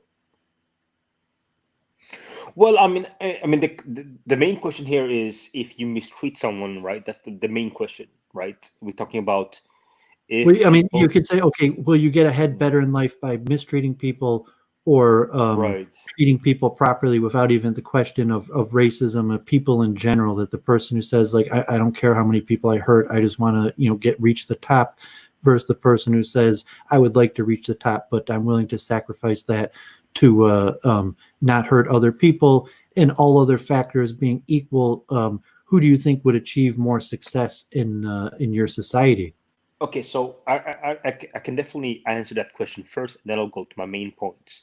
So a person who is aware of statistics and aware about how different cultures operates, while at the same time have empathy for the individuals, you don't judge the person you have in front of you based on statistics. I think you can do a pretty good job on having a lot of friends. You have valuable and meaningful conversations and friendships. I believe that.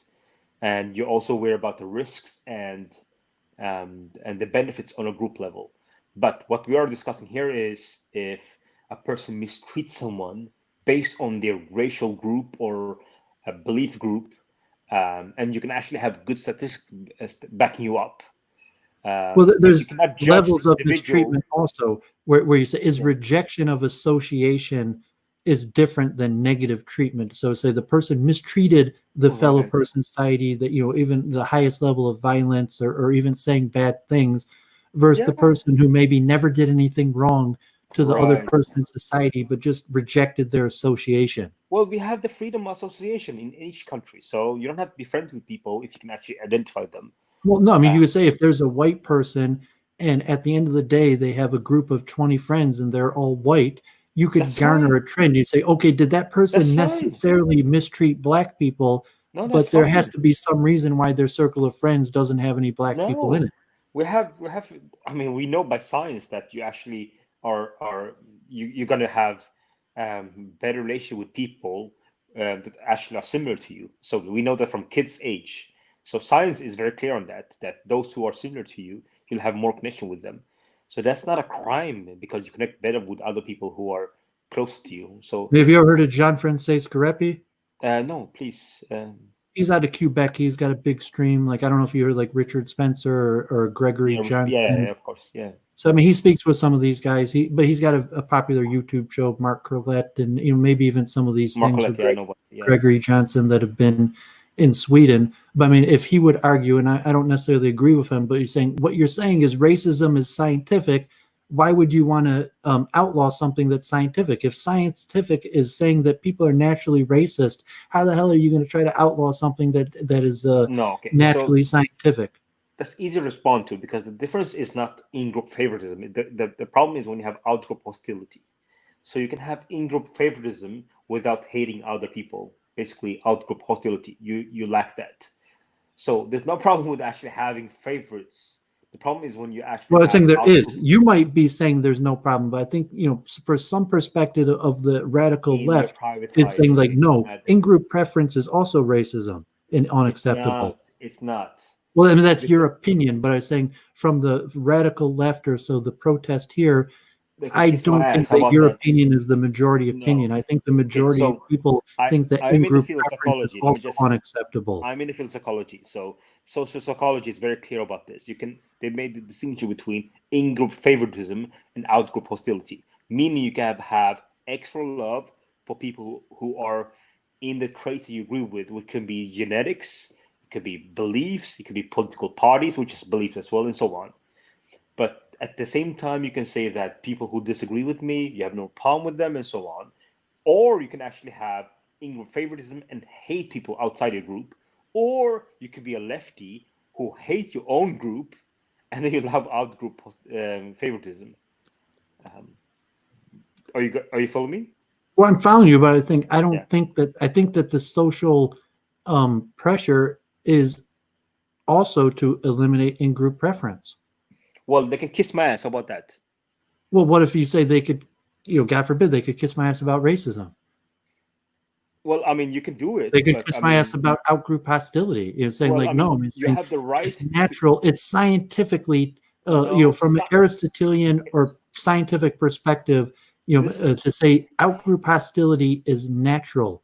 It's an evolutionary defense mechanism that humankinds have developed over generations. Right. And if you eliminate out-group hostility, you eliminate a defense mechanism of the group.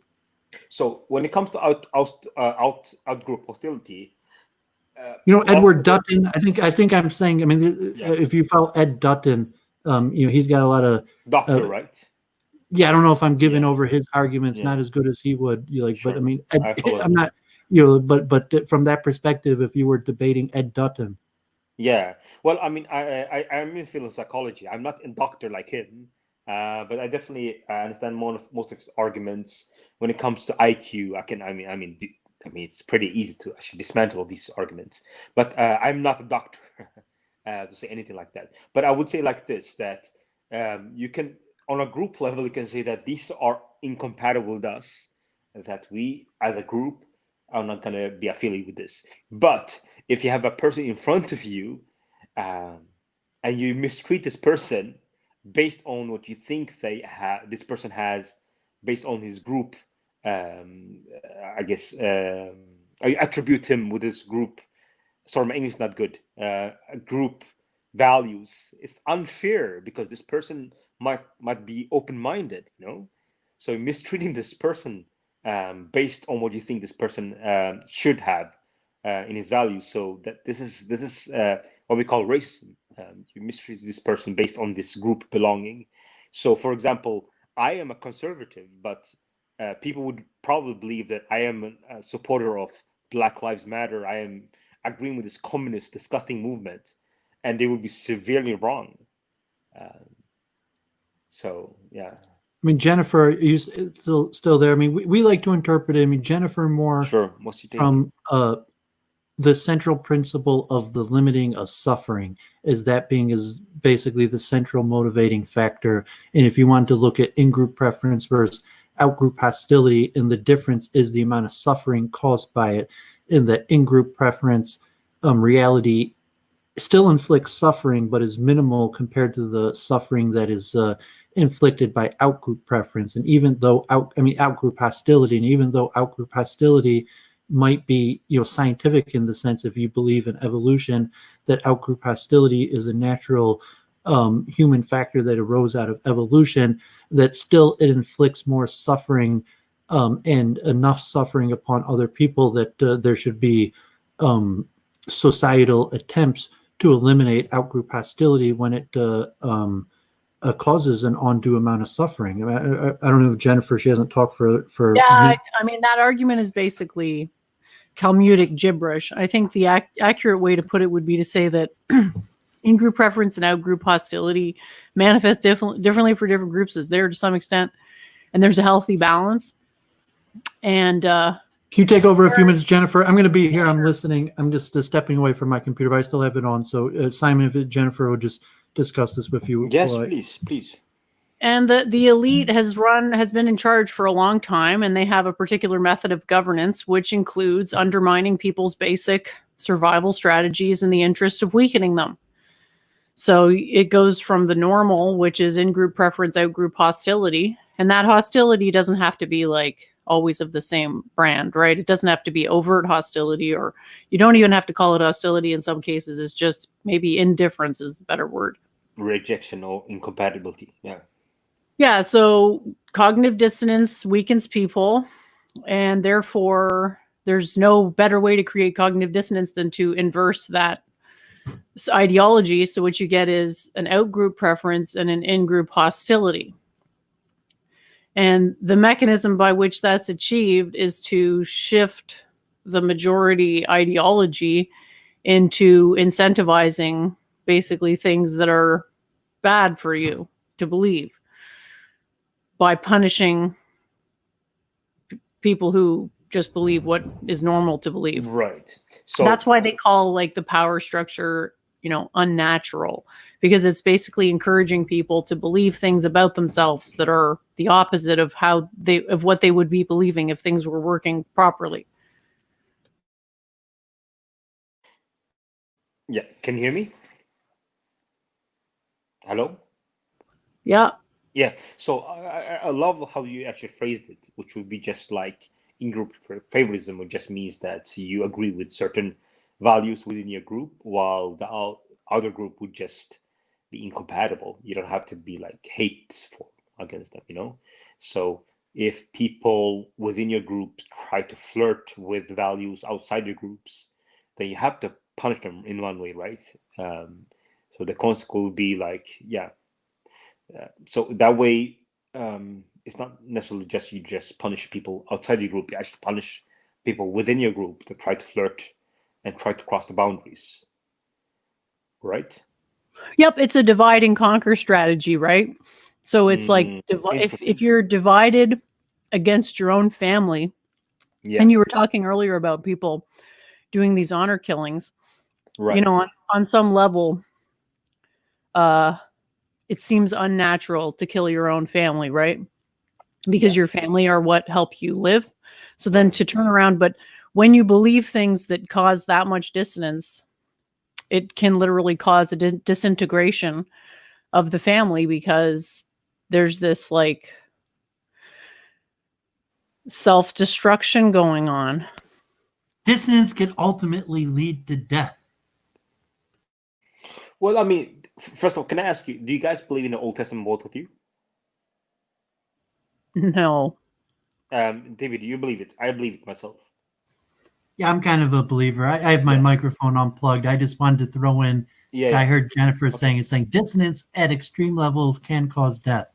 Yeah. So, David, But you and me, I'll be back in a minute. You could continue the conversation with Jennifer. That's all I want Jennifer, to add in. I'll be back in a minute. You can discuss with me. I mean, first of all, we have this phenomena of like in the Old Testament. I believe it's not active anymore, but I still believe it was part of like what God preached. We have stoning, which would be like is part of how you punish the own camp if they deviate from the camp rules. Isn't that part of like honor killing?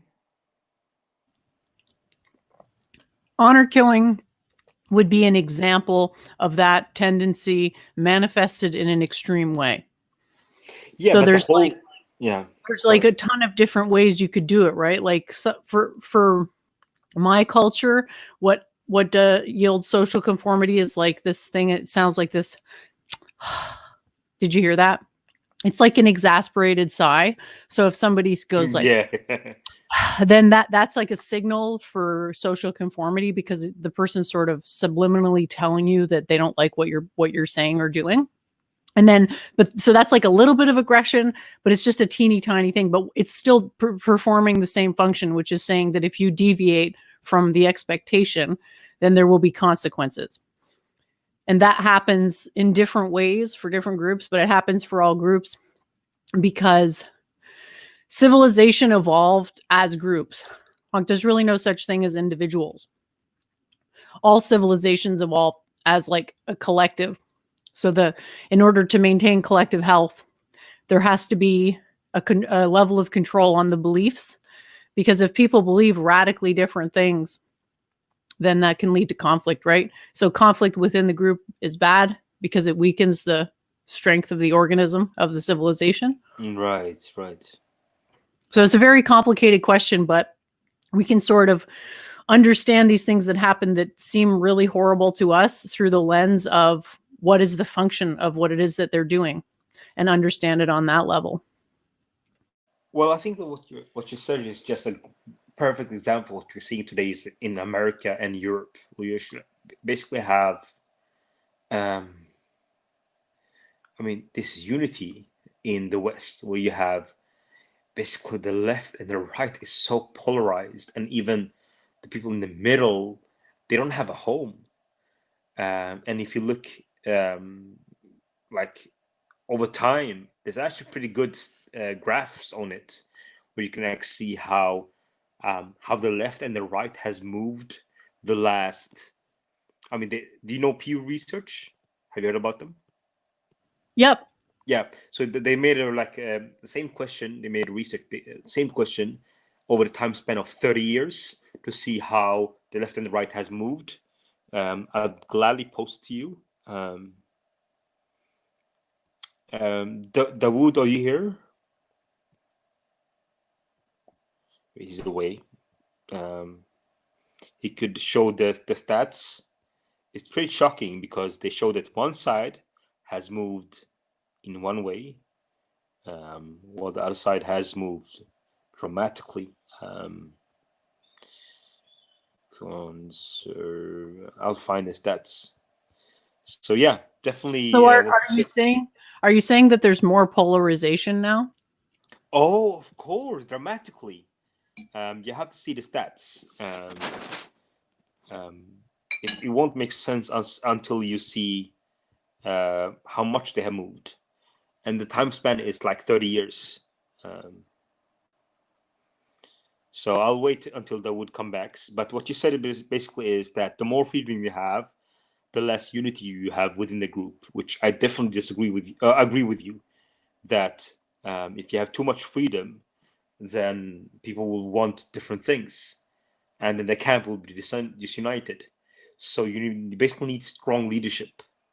So my question to you would be: are you pro-Trump, or are you in the middle camp where you're independent?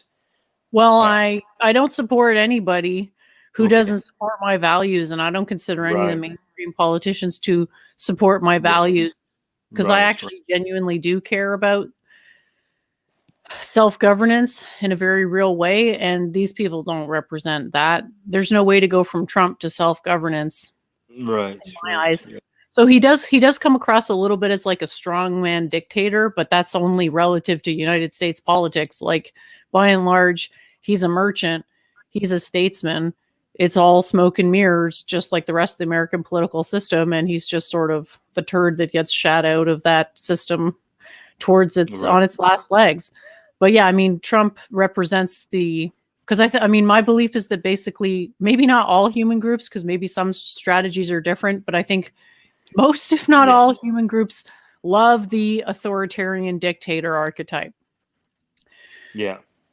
Absolutely love it. It's just something that people just like love so much. And in the absence of that, what they'll love instead is the state, because it's sort of I mean, it's just an imprecise way to use the word love. I'm saying it's easier to reduce dissonance to a dictator, because it's just like face repercussion, obey or face repercussion. So it's relatively easy and say like, okay, there's a lot of dissonance with a dictator, but to some respects there's it causes an easy reduction method.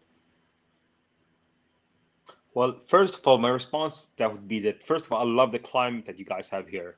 You're very evidence-driven and very like academic. It's my first time here, and you told me that was the climate, but I can now see it. Beautiful, by the way.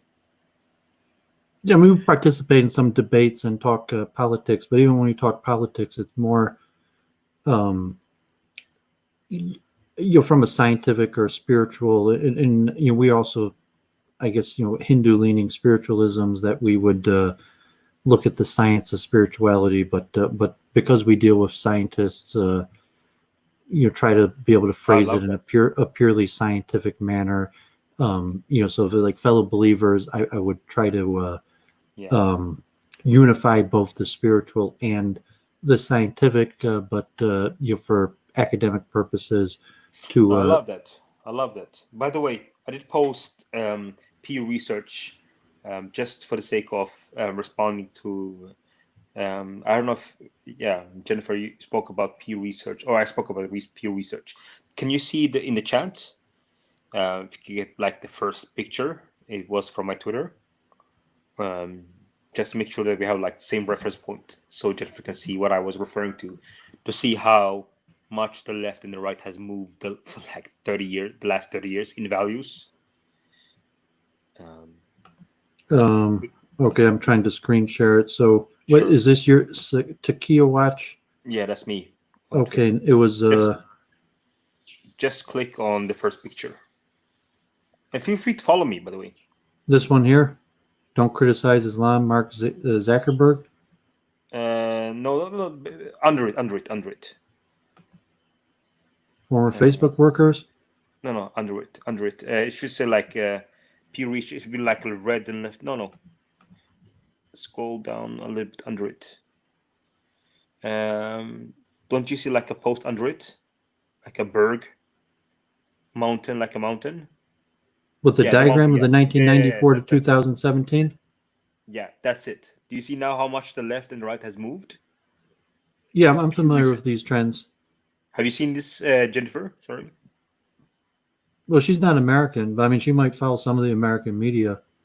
Yeah. Yeah, I saw that. I find it a bit ironic because I feel like the degree of bipartisan agreement between the two main parties increases with time, but I guess from a values perspective, they're becoming more polarized over time. Yeah, but the right has not moved that much. I mean, the wood is pretty. Should I call it the wood or David? I'm sorry, I don't know how to call you. Well, Doooovid is the Yiddish. Doooovid. Doooovid is the Yiddish version of David. Oh, sorry, Doooovid. Sorry, Doooovid. And you see how New York Times has basically been radicalized. You can see this basically how much they pronounce different social justice terms. So Doooovid is pretty familiar with this. But yeah, I follow Pew. I mean, like my mother's a New York Times subscriber, so I get I see. I read the New York Times daily, and I almost read all of the Pew publications because I'm a numbers guy. Me and Jennifer are both numbers people, but obviously, I see. Jennifer's less into politics, and she's not even in America. It's not. I mean, she's knowledgeable in general, but like I wouldn't expect her to, be knowledgeable about American politics. Yeah, great channel, Doowood. It's nice to have this forum where you can actually have people from different backgrounds, and they can speak from a scientific background and scientific like language. Well, we have a weekly show on Jennifer's really? channel called Week in Review, and like usually my shows I try to keep more topic based, so that if someone came afterwards and came onto the stream, they would learn something about a given topic. So I'm not actually a typical. I support these open stream, but I do it relatively rarely because I'm more into my research. I prefer to just read and study, than have these conversations. But I do it at least once a week, and more if there's interesting people to talk to. Right. And I prefer to keep it more limited. A lot of them will. You get into endless arguments about politics, and you're just like bickering or personality conflicts, and I'd rather spend my time reading. So I try to selectively have the conversations that are useful in advancing my research. Can I follow you, Jennifer? Do you have like a YouTube channel? Can you post a link or something like that? I post I post. I shared your Twitter, so and I'll post that in the chat. So anybody watching, can I follow her? Like, can you post her YouTube channel or something like that? She could do that herself in the. I don't know. The internal Streamlabs. Please do. And we also talk about kind of like tips of the trade of streamers, like regardless of our opinions or what message we're trying to get out of there, just kind of like technology, programming, in generic. You're just like, how'd you come onto this show tonight? Was it random of the algorithm?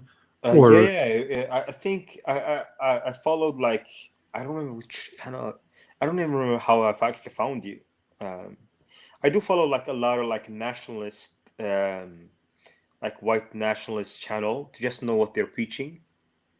So it's possible it came up in algorithm. I've been on JF Karepi's show. Jennifer has been on his show, and he's had people like Greg Johnson and Edward Dutton on his show. I follow both. I don't know Greg Johnson. I've just followed like one or two in his videos. Counter Currents. I've never met, I've never been on the same show or met Edward Dutton, but I've been on the same shows that he's been on. So that's possible that it's enough that would have caused it to show up in your algorithm. And we're kind of an international show. I record and post things that happen locally and sometimes local people. That's great. But we've developed kind of, because our show's largely based on ideas. And that's great. That's great. I love that. And it's better to test our ideas because we have scientific, what we will call scientific social theories. Right. And obviously, if a scientific social theory is true, it should hold for all societies. And so, we have international, like we were saying, like how people reduce dissonance of being a minority in various societies. And you could be a minority in a hostile society, you could be a minority in a friendly society or whatever. But if you have general scientific theories about cognitive processes, the best way to test those is to how they apply in different societies around the world, right? Right. And there was like Paul Ekman in his famous study on facial expressions that, so like, no, all people all over the world use the same facial expressions to express the same basic emotions. And cognitive processes, you say all people go about certain cognitive and psychological processes in the same manner, and that has implications to larger group conflict that leads to politics and economics. And if you're a serious scientist advancing theories, so the best way to test it is by comparative sociology of looking at different societies and how your theories would apply. But at the same time, me and you have a bias, right? You believe in Yahweh, right?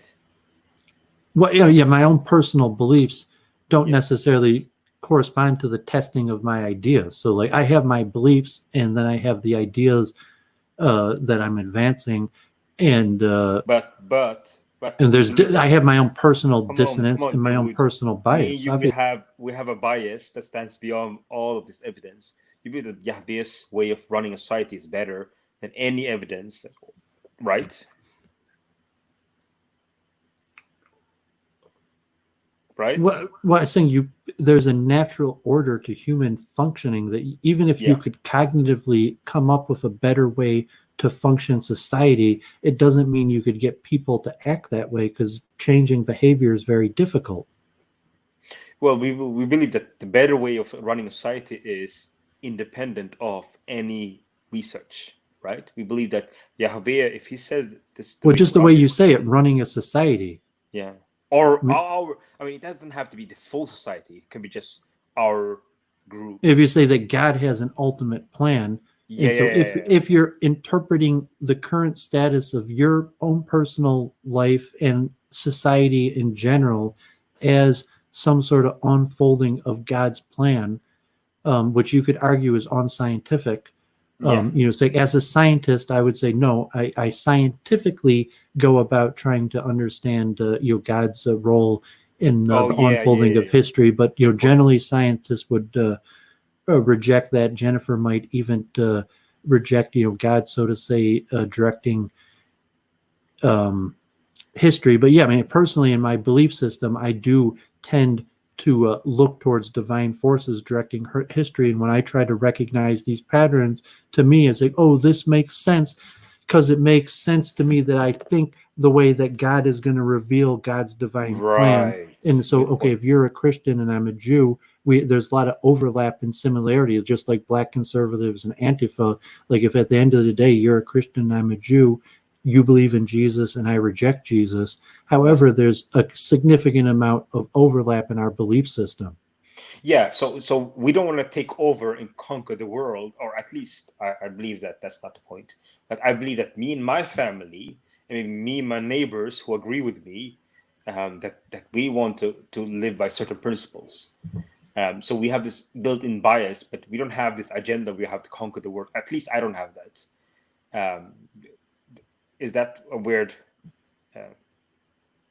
thing? I think you probably agree with that. Well, it depends how your axioms for... Or the ambition. I was speaking about the ambition that I mean, even if you just say you believe in the Bible, or like I'm a Yeah. Jew, I'm a Christian, that still doesn't really your axioms for how you interpret or see reality. So I mean, me and Jennifer, when we interview people, usually it's like how do you understand reality? What are your axioms that you base your other factors off of? And if you say your axioms is the Bible, that like generally you try to conform everything with the Bible, and if you have natural inclinations that go against the Bible, you will break your natural inclinations and try to get your behavior in line with your best understanding of how the Bible wants you to act, despite your personal bias. Well, I guess we're talking about our private life, right? Well, that would be private and public. I mean, saying, or you're going to say that it's different, that you try to prescribe yourself to the Bible's value in private, and then to the government's legal rules in public, or you say no, like I try to prescribe to biblical values in public and in private.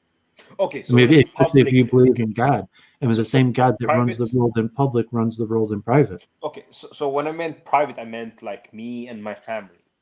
So when you see public, I thought that would meant like me trying to impose that to those who don't believe in society. Yes. Well, I would reject you have the power to impose anything, even if you wanted to, but just say private, meaning your own belief system or how you act, so to say in private in your family versus how you act in business or public setting among other people and when dealing with society. I would reject that, really, it doesn't matter. You can't impose your belief system even if you wanted to. So even to, it's kind of pointless to hypothesize about if the way I wanted the world to work was actually the way the world worked is basically unscientific, and basically the way I want the world to work is false.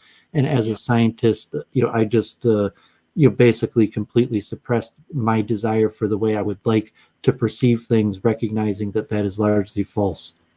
So do you have this belief that, I don't know if you have the same belief as some Christians or many of us have, that do you have the concept of like Satan? Well, I mean, if you're asking general, the Jews or in my personal belief system, I guess that the Jewish position there is a Satan, but it's monotheistic, and it's explained as some sort of usually created by God as a purposeful testing agent in order that people could acquire reward. So there's only one God. There's no separate entity of evil separate from God, even though evil and suffering is difficult for us to perceive. At the end of days, it will be seen that evil or suffering was created by God, an agent of God to test us in order that we could get the reward in the end. And in general, the theologians would say the reason the system is set up in that way is for our benefit, in that we could achieve our reward, that if we were just given the ultimate reward without working for it, it would be less than having us work for the reward that we'll ultimately achieve. And so the devil and suffering and all these things in general are for our benefit for the time where we eventually will be given reward that we worked for. Yeah. So I mean, that's basically the Kabbalistic Judeo outline. I mean, I don't know if that's in line with many Christians' understanding also. I guess my point would be like Christians have this, they have accepted this point that the devil would have a lot of power in this world. So like they're pretty like. But I'm saying that there's a devil that's a force opposite from God, that there is no entity that could have a force separate from God. Therefore, the devil has to be a tool of God that from our perspective is beyond our understanding, like suffering. That suffering is not some exterior power in opposition to God. Suffering is a tool that God created that in essence is for our own benefit, even though in our own lifetime we can't necessarily see the benefit of suffering. Yeah. So I guess the conclusion would be that Christians are pretty okay with that the world will be like in different camps, that people agree with religion, people disagree with religion, and Christian pretty right. It's part of like the prophecy. So Christian pretty cool with it. So I wasn't aware if Jews have a similar view. Maybe they have. Thank you for responding. Yeah, I mean, largely the Christian Jewish beliefs on a lot of these things are exactly the same. They I mean, if you're overlap. asking our belief on Jesus, our beliefs are going to be forget that. Forget are that. going I to don't be wanna go into different, that. but our don't beliefs go into on that. larger theological concepts, they're pretty much I mean, similar. So can I ask you something? Although Like, do you- Judeo beliefs Yeah. are always subject to Talmudic pilpul.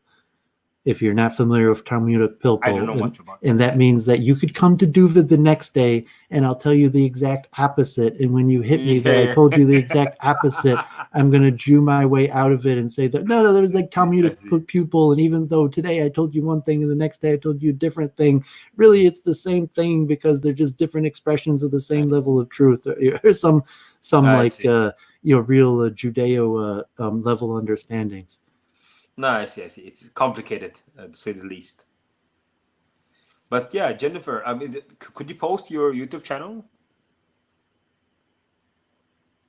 I followed you on Twitter and I just messaged it to you on Twitter. Oh, nice. Thank you. Appreciate it. So, what do you normally speak about, Jennifer, on your YouTube channel? If you could just promote a little bit. Oh, I have a week in review with Doooovid on Sundays, Oh, and that's nice, like nice.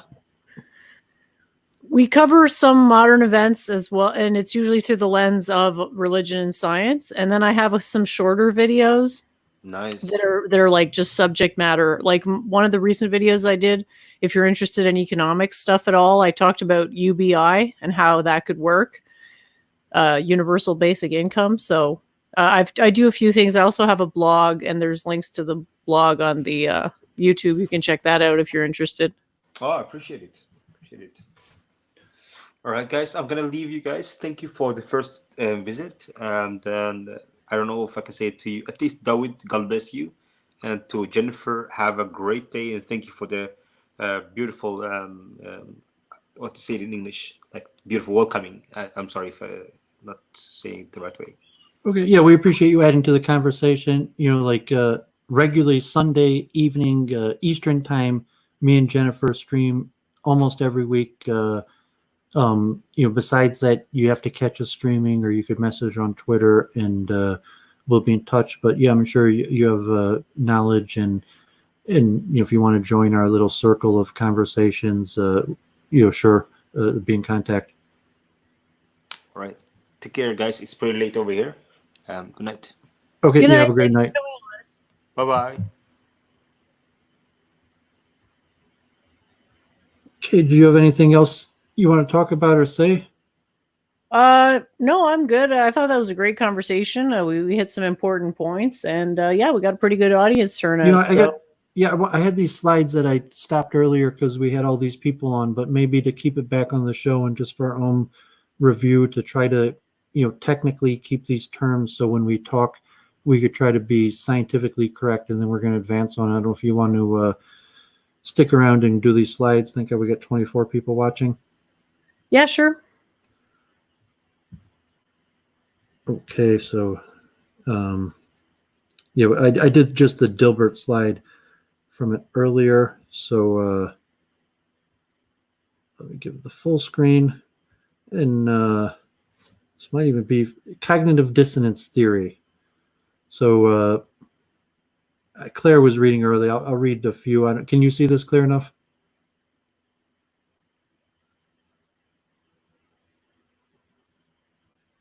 Jennifer, is this? Yeah, sorry, I just stepped away. Sorry about that. Yeah, I can see it perfectly. I'll be listening.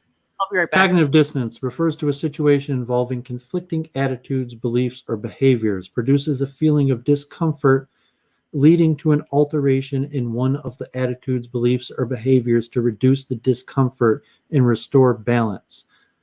The common example of smoke in causing cancer. So like when Jennifer was telling Claire, you got to get past your own cognitive dissonance to analyze the cognitive dissonance of these various people. And like Simon was, okay, we have our bias. So I have bias in my own cognitive dissonance. However, I could recognize my bias and still look at it from another person's perspective and say, okay, well, I'm not going to overcome my bias and say I'm completely unbiased to see it from the other person's perspective, but I could still have some understanding of the other person's perspective and recognize my bias in that factor to just analyze something from a different worldview. And that's Doooovid multiple truth hypothesis, the Newton quote, intelligence being told multiple conflicting ideas in your head at the same time. So what I'm getting at is actually going to be much more complicated than just cognitive dissonance in and of itself. But cognitive dissonance in and of itself is an extremely complicated concept. So I just want to, help me and Jennifer have this down. So in the future, we're talking about it, we'll at least have our terminology understood, like how do the elites or the main people in the field use the terminology versus how we might see it and use it. And, so the main studies, and I'm going to do eventually my presentation on the multiple truth hypothesis, and the majority of that will be actually reading from these famous scientific papers. So, just an overview of these biggest names in the field and what they said. And hopefully in a future stream, it's going to be hours and hours. And, I doubt Jennifer will want to stick around for that. But eventually I'm going to do it. And I'm going to go through these scientific papers and show the history of what the previous people thought in the field, and then to try to advance, my ideas, and then, some Jennifer, how that fits into this progression of, the known names that are taught in academia. So Festinger, as far as we know, the coiner of cognitive dissonance theory, that we have an inner drive to hold all our attitudes and beliefs in harmony and avoid disharmony. Me and Jennifer's theories are a little bit different, but are working along a similar principle. And me and Jennifer's theories in terms of multiple truth hypothesis versus Jennifer's theory are different from one another, but they're somewhat related to this, Festinger's original idea of dissonance, or at least it's part of it.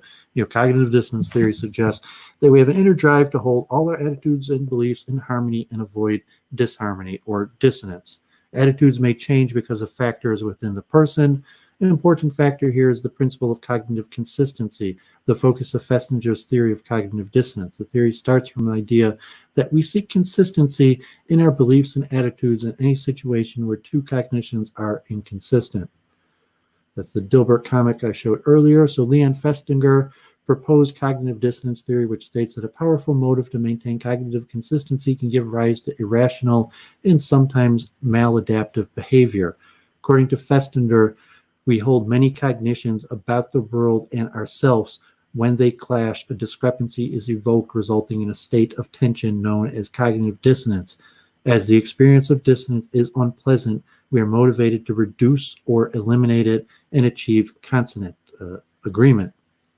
And when Doooovid notes, it's not judgmental. You're saying this is a scientific process of the functioning. When you say free will doesn't exist, what level does a person give rise to their own actions and their own decisions? Saying it's very limited. So saying what controls the decisions people are making if it's not their own volition, and saying it's these dissonance processes. So that's why it's not necessarily judgmental upon a person.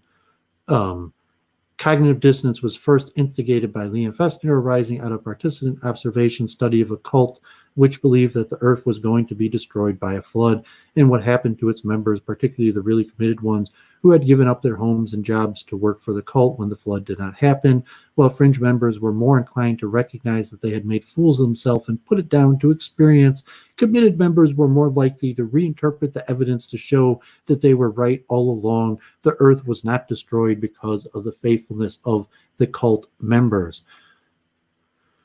So eventually, I hope my stream, I'll give more information, and I'll read the majority of Festinger's study. But it's interesting where he's talking about extreme levels of dissonance and cult members that had been all in on the cult, that had no ability to reinterpret the facts, and everything had to be interpreted, all the information that they took.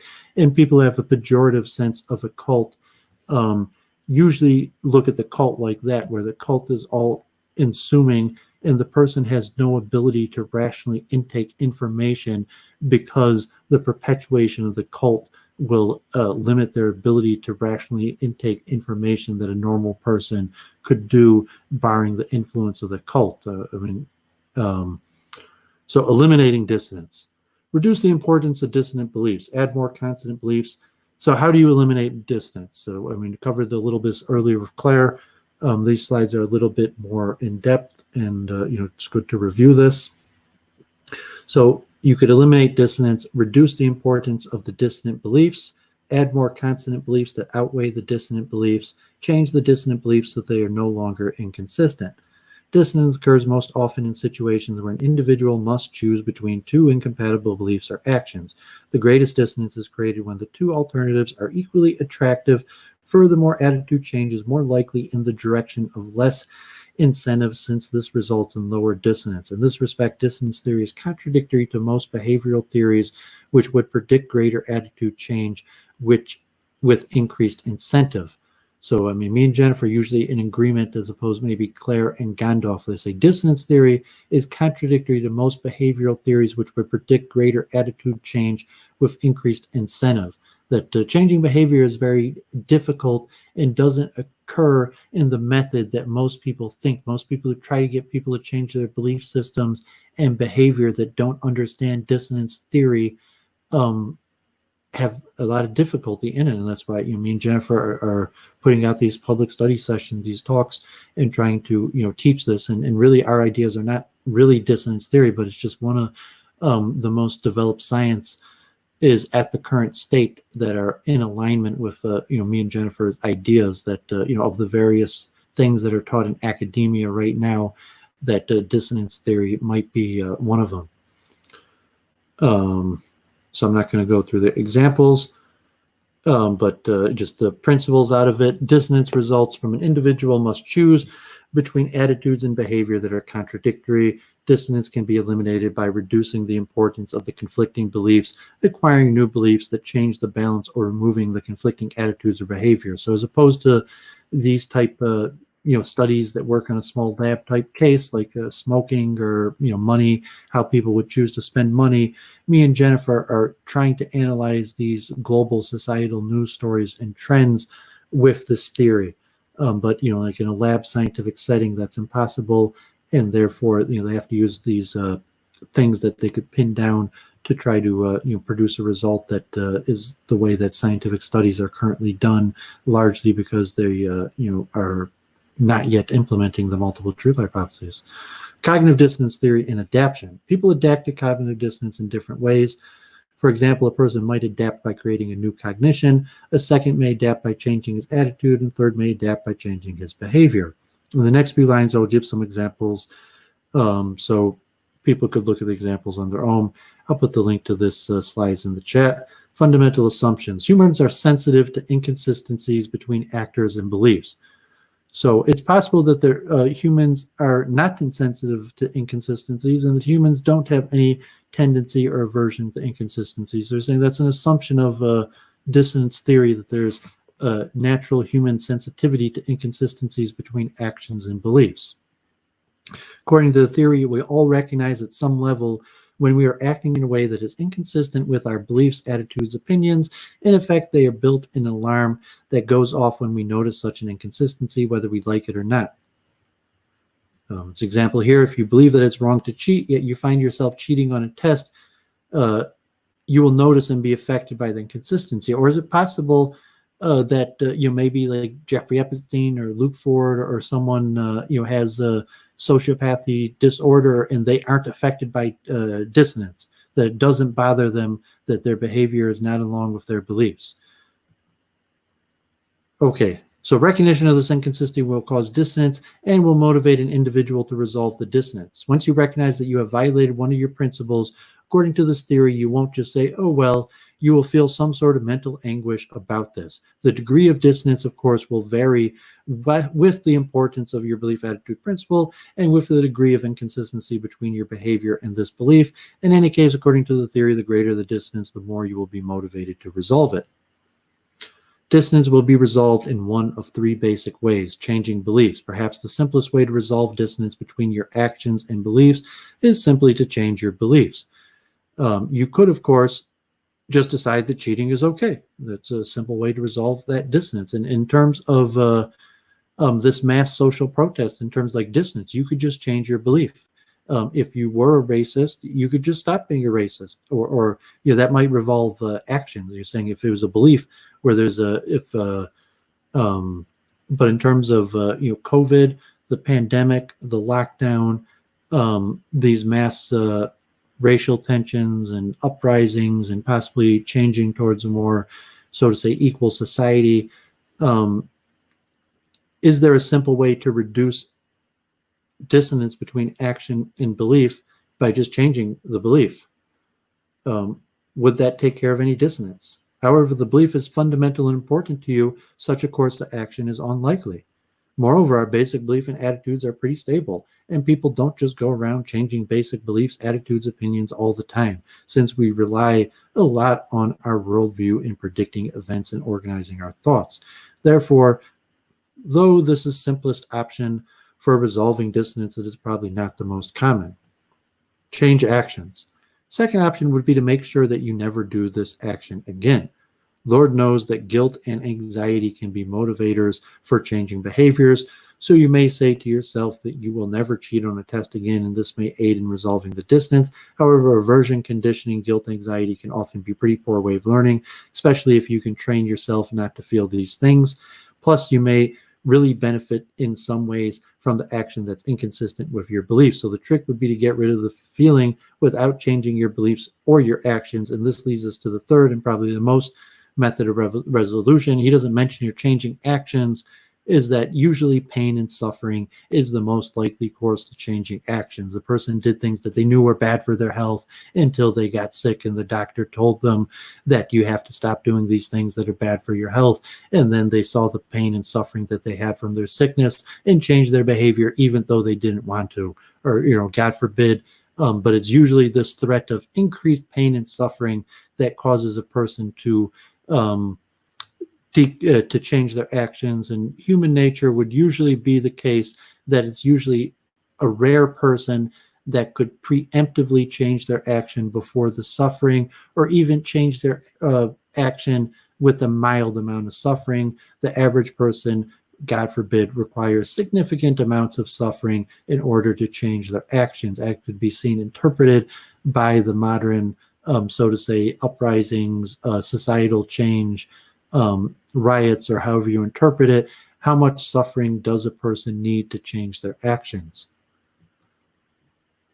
And finally, change the perception of action. A third and more complex method of resolution is to change the way you view, remember, perceive your action. In more colloquial times, you would rationalize your actions. For example, you might decide that the test you cheated on was dumb class that you didn't need anyway. Or you may say to yourself that everyone cheats, so why not you? In other words, you think your actions in a different manner or context, so it no longer appears to be inconsistent with your beliefs. If you reflect on this series of mental gymnastics for a moment, you will probably recognize why cognitive dissonance has come to be so popular. If you're like me, you'll notice such post hoc reconceptualizations, rationalizations of behavior on the part of others all the same, though it's not so common to see it in oneself. And this kind of like change in perception of action is kind of like the Talmudic pilpul, where he's saying like, oh, that's just Talmudic pilpul. You just change the perception of the action to avoid your cognitive dissonance. As where the multiple truth hypothesis is saying, no, there's something more to Talmudic pilpul in terms of the process of getting towards truth in the preferred form of action. So how to reduce cognitive dissonance? There are three key strategies to reduce or minimize cognitive dissonance. Focus on more supportive beliefs that outweigh the dissonant belief or behavior, reduce the importance of the conflicting beliefs, change the conflicting beliefs so it's consistent with other beliefs or behavior. So why is cognitive dissonance important? Cognitive dissonance plays a role in many value judgments, decisions, and evaluations. Becoming aware of how conflicting beliefs impact the decision-making process is a great way to improve your ability to make faster and more accurate choices. So I would say the table of Doooovid's multiple truth hypothesis, really one foot is dissonance theory. Another foot is quantum mechanics and multiple world hypothesis type ideas related to Schrodinger's equations, interpretations of the various wave equations and different things, which is Jennifer's more area of expertise than mine. Another area is chess. I mean, not chess, is artificial intelligence and how the computer goes about interpreting truth and trying to determine possibly how man would interpret truth from that, and the psychology of the hard problem of consciousness. And then also there's the general Popperian, Kuhn's philosophy of science and the framework. And so this area of cognitive dissonance, quantum mechanics, and artificial intelligence all have aspects of the multiple truth hypothesis already in the form of a scientific theory. So in terms say the multiple truth hypothesis, if you believe in any of these aspects of quantum mechanics or dissonance or artificial intelligence, you already understand the basics of the multiple truth hypothesis and how it works as a scientific theory. Although Doooovid is saying that the multiple truth hypothesis, beyond its use in cognitive dissonance theory or artificial intelligence or quantum mechanics, is actually a greater structural framework for the whole of philosophy of science. And so in terms of cognitive dissonance theory, the multiple truth hypothesis saying we don't really know what the truth is. It's like Plato, the caves, and the reflection of the forms. And so Doooovid is saying, let's look at the truth as something that instead of looking for one single truth, let's look at the possibility that there might be multiple truths, as opposed for this conceptual idea. And it's not in opposition to monotheism. It's saying let's look at polytheism in terms of monotheism, and that sense. No, I'm not arguing for polytheism, but in terms of how we frame and understand our look for the truth, in our terms of dissonance and applying when I do my future streams on multiple truth hypothesis and dissonance, I will talk about the neurological basis of dissonance theory and show that not just what we talked about tonight, but the actual scientific neurological basis and some of the mathematical theories of Bayesian or different mechanics, how people seem to understand how thought or consciousness arises, but also how dissonance in generic sense perception works, and to even mathematize and make equations.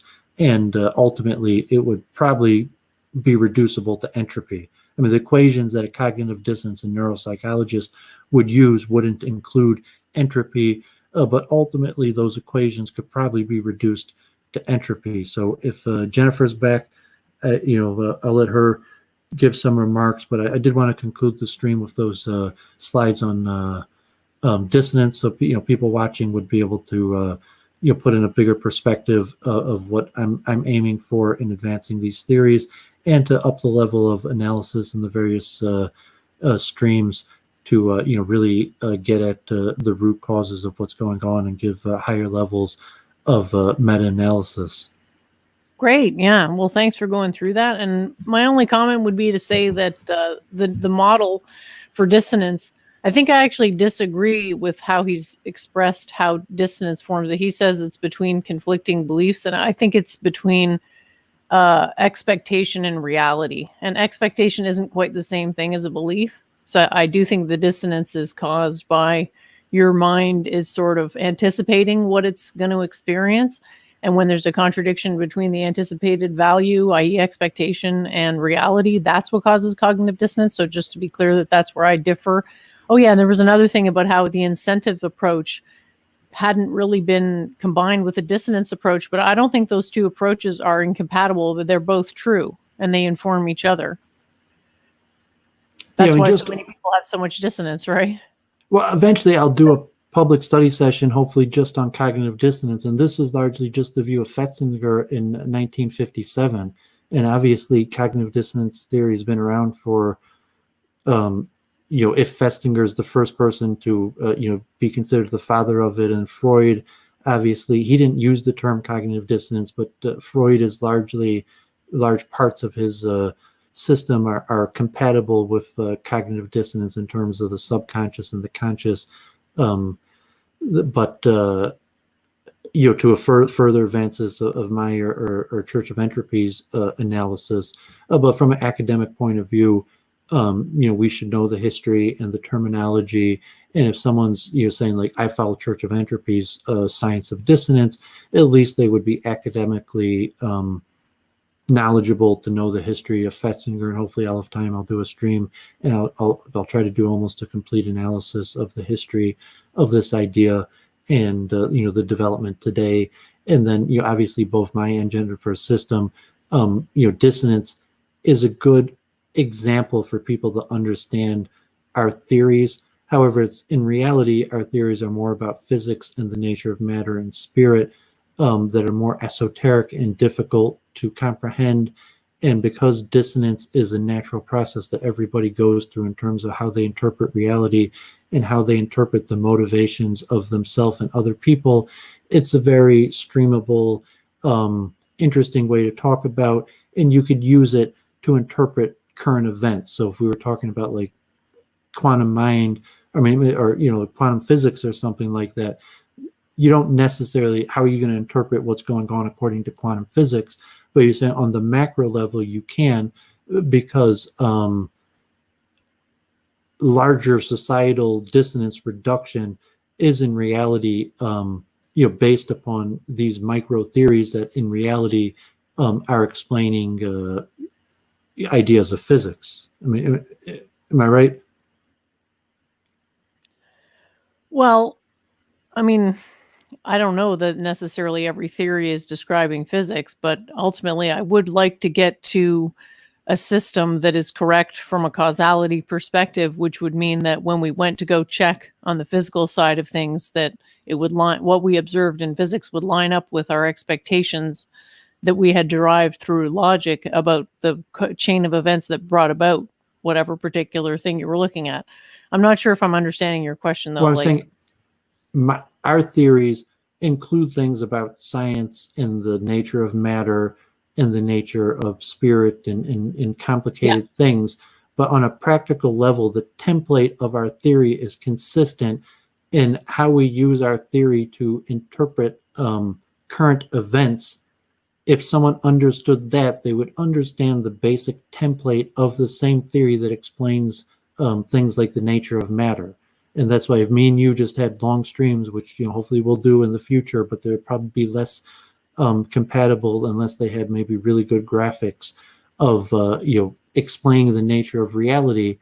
But I think there's a consistency in the idea for how we're explaining these larger societal trends to the understanding of fundamental questions like what's the nature of reality. And the key factor to that is dissonance theory, largely in what you would term cognitive dissonance on a personal level, to even collective or societal dissonance reduction.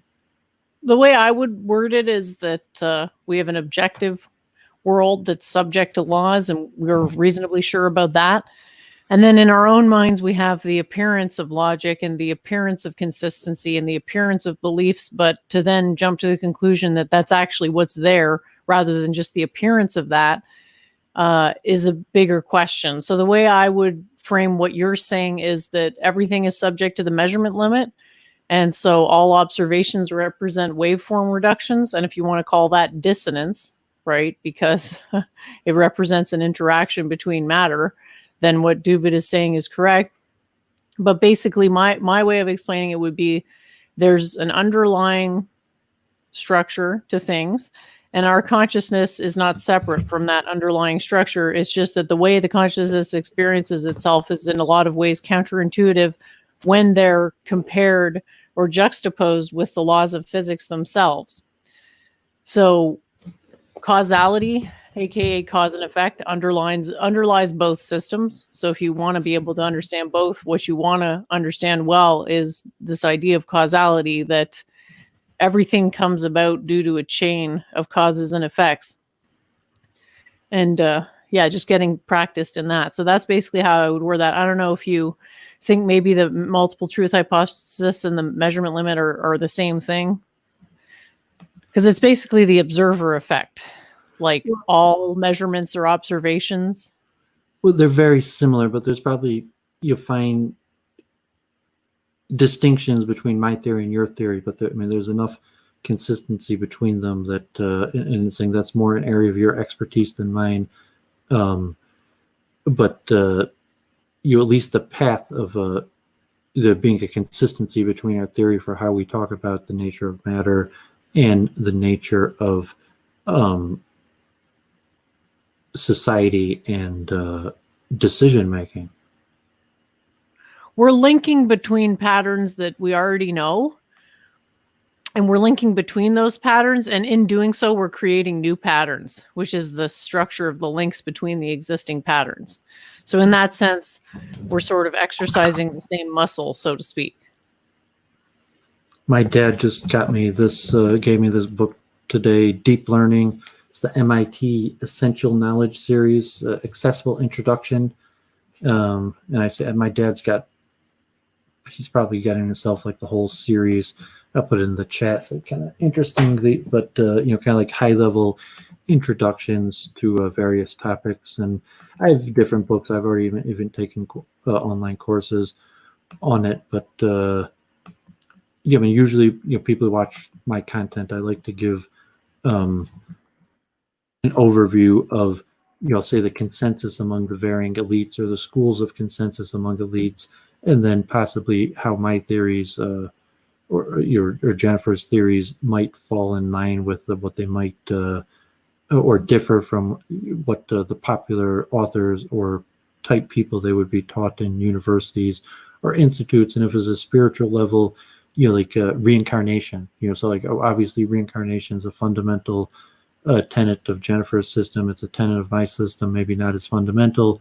And we could have a conversation with someone like Simon who's just like, yeah, reincarnation, I don't buy it. However, there's enough overlap in ideas that, you know, even though he's rejecting one of the most fundamental tenets of the system, you could still have enough of a functioning system to just be like, okay, we're going to talk about it, leaving out that component of the system and still have an intelligible conversation. Yeah, because we're just looking at particular chains of causality. We're not going to like the foundational basis of what is the causality of my personality. That doesn't need to come up in every conversation, but we can recognize patterns outside of these supreme patterns because we have a basic understanding of logic and of causality, right? Causes bring about effects. That's pretty much what there is. It's just a question of like how deeply you understand them, and you don't need to go into those deep questions for a great majority of conversations that revolve around only very tiny subsets of the total information corpus. I forgot 2 weeks ago now already when we did on Week in Review, and I was looking up the etymology of pattern and configuration. I saw that pattern had come from patron, which came from father, which was interesting. And then I was kind of giving a narrative to that where, you know, patron by sponsoring an artist or something is basically making patterns. They're patterning behavior. The purpose of, you know, patron, the reason why a patron sponsors somebody is to pattern that behavior, and the power of the patron is they get to choose which artist they want behavior patterned, because like all the various different artists or something, they need someone to sponsor it, and then the patron has the ability of the purse to say, this is the type behavior I would like to see patterned. So this is just kind of narrative. And then from patron to father, obviously that, you know, patron is kind of like a father, that the main patron of a son is the father. And then further related to that, why I thought of it now, in Hebrew, it does, you know, like pater is the Latin for father, or, you know, fater, and then coming to father, you know, pater is the Latin, but that becomes perverted to father in current English, but it comes from the same Latin of pater that is the root word of pattern. In Hebrew, the word for father is av, but in the Talmud, the word father and son can be used for axioms and derivatives of axioms. So you'll find in the Talmud, like, Arba Avos Nazikim, there are 4 types of damages. And there's a whole bunch of statements in the Talmud where they refer to categories and derivatives of categories as fathers and sons. And there's also cases of cause and effect referred to as father and son, that the father is the cause and the son is the effect, which, from a logical, conclusion, that, that's obvious that the son is the father is the cause of the son, but not the other way around. So I thought that was interesting, just a deeper dive onto some of these ideas that, Jennifer, we're always mentioning, cause and effect, and categories and derivatives of categories, axioms or derivatives of axioms, to patterns, and then just looking at etymology and seeing kind of how all these things relate historically through etymology. I think it's actually the son that causes the father from a strict karmic perspective, because the parents that you get are Well, as a cause result precedes of, the effect. yeah, exactly. So your parents exist, and then you go to the parents that have the most similar karmas as you. So you cause which parents you take birth to. So I mean, not to get like Hindu pill pull on you or anything. I just wanted to draw attention to that counterintuitive chain of causality. Yeah, I mean that could be a possible interpretation, but I was saying that, like the Talmudic using as the father as son, would go with the basic material perception that the obvious cause of the son is the father, so much so that you could use father and son as synonyms for cause and effect. Yeah, I do like that that link that you made between the origin of the word and the word pattern there. That's really interesting. I should probably head off soon. I'm getting a little tired after all this thinking and streaming, but it's been a great stream. Thanks so much for hosting. Really thanks for coming on. Look forward to the sorry I next missed week in review last week. And oh, it's okay. It's okay. I'm glad you're feeling better. I'll look forward to the next one. Okay, so I guess I'll sign off and appreciate got over 4 hours of content, and I'm not sure if there'll be another stream till we can review next week. You got to see a little bit of what hopefully will be produced from my multiple truth hypothesis, and I had a whole bunch of stuff on chess and cognition, and it's interesting that chess is something that's been extremely well studied in terms of the mistakes type people make, how the computer perceives information versus how humans perceive information, what type of information the computer is good at perceiving versus man. And so in psychology, in terms of how people recognize patterns, chess is actually one of the most well-studied things. And also chess is something where there's varying levels of proficiency, and you could see what's the difference between, a rating of 1200, 1400, or however class A, class B, or whatever ranking system a person used for chess, that generally there's understanding that different rankings of players understand patterns in different ways, and this has been extremely well studied. So as a chess player, streams chess, likes chess, I'll probably cover some of those studies and say from a factual point of decision-making, thought processing, say chess is one of the most well-studied thing, and it's been studied for generations. So in terms like Alfred Binet and almost all the great thinkers that thought about these things had also considered chess, because chess is, you're just saying that people have variable predictive ability in their ability to make a good or bad chess moves, so to say, and win a game. And so I hope to do those streams and, the multiple truth hypothesis, and I'll actually read through some of the scientific papers of, not just cognitive dissonance, but also in the philosophy of science and the origin of, the multiple truth hypothesis, just in terms of the general realm of epistemology and the philosophy of science, and also the quantum physics aspect of it in the multiple worlds hypothesis. And what I'm doing is I'm showing scientific theories that already have a version of the multiple truth hypothesis embedded in them, and then I'm going to try to extrapolate that from there to greater multiple truth hypothesis. And then I also have my Ask the Rabbis Judeo stuff, and I've actually had this on my desk for like a year, some of it on slavery. I have a history of the Jewish involvement in slavery, a pertinent issue related to what's going on right now. The Jew-Gentile distinction, reincarnation, the Judeo belief in reincarnation, and the Judeo conception of the soul versus maybe the non-Jewish soul. So all those things are streams that I would like to do. So I got to develop a nice relationship with my audience, with the people who watch my stream, and especially the content. Like, Jennifer is definitely the person who understands my theories, at least on the multiple truth hypothesis, better, and I've been streaming her for a long time. But she doesn't share my belief in Judaism. So you keep those aspects. A lot of people who follow Doooovid, do share my beliefs in Judaism and have more interested in that than my scientific spiritual conversations with Jennifer. And there's a lot of crossover. So I will be trying to produce all of those streams. And I produced that Hare Krishna stream the other day, and it was. I just went to the temple. I live streamed a little bit of it. It was. I'll even put it up right now because it was kind of just to see the masks. I mean, the adaptation to COVID-19. So saying how are the Hare Krishna movement adapting to COVID-19, and let alone Orthodox Jews. So it's saying, okay, so we brought the deities outside for the worship in obeyance with social distancing.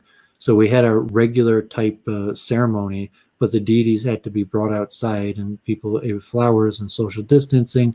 And, so everyone's wearing a mask. Even the young kids are wearing masks. So but this is the first time in months we were able to have not even a large, but there were maybe like 50 people there, a ceremony of public worship. The synagogues near me have not really opened up. Maybe some of them haven't participated, but the ones I go to have not opened up. But even with the social distancing and COVID-19, you see that you were able to continue our worship, with masks. You see the little girl there with a mask on. So so hopefully I'll stream other stuff too. If we have the conventions like the battery show and the robotic show, I'd like to be doing that. I got you on in the chat now. You saw some of my conferences with all the Chinese scientists. So I don't know when we're going to have the next one of those. There are definitely August, ones in the summer, big ones, robotic ones scheduled. The battery show coming up in September. The battery show in September is supposed to be on. They're trying to schedule it, but it might end up being canceled. But I would like to stream those things. But if COVID-19 and various things is limited, maybe some of the protests, if they continue, maybe I'll go down and do protests like interviews. But I don't know, it's tough wearing a mask. I don't know what I'm going to go on the street and try to do street interviews at rallies in Detroit with a mask on, and there's already so many other people just streaming it that just to stream it without doing interviews, maybe just ask people what they think about the Jews, or try to get opinions on the street in relationship to Doooovid street psychoanalysis or something like that. But I don't think I could do that in a mask. So hopefully I'll be able to get together and put out some of this content. I actually think I'm going to write a book like JF and His Revolutionary Phenotype, that eventually Doooovid, under my real name, will write a book, Multiple Truth Hypothesis. So I'm, that's in the plan. So I hope I'll be able to do that. And, I've been appearing on Luke somewhat recently and talking about, this stuff. And Luke, he's pretty knowledgeable in dissonance theory and general psychology, so I enjoy talking with him. He's got an audience, and the various things. I'm in touch with Adam Green. I don't know if we're going to stream or not, or anything else coming up. So hopefully I'll have the energy to start producing some streams. So with that, have a great night. I'm glad that, Jennifer was able to join me almost 4 hours, and Gandalf and Claire, and hopefully we're advancing the quality of these streaming discussions. And Simon, a new character, appreciate Simon coming on. Hopefully tomorrow I'll have time to go through this, and I'll timestamp table of contents in the description like usual. So have a great night, everybody. Thank you.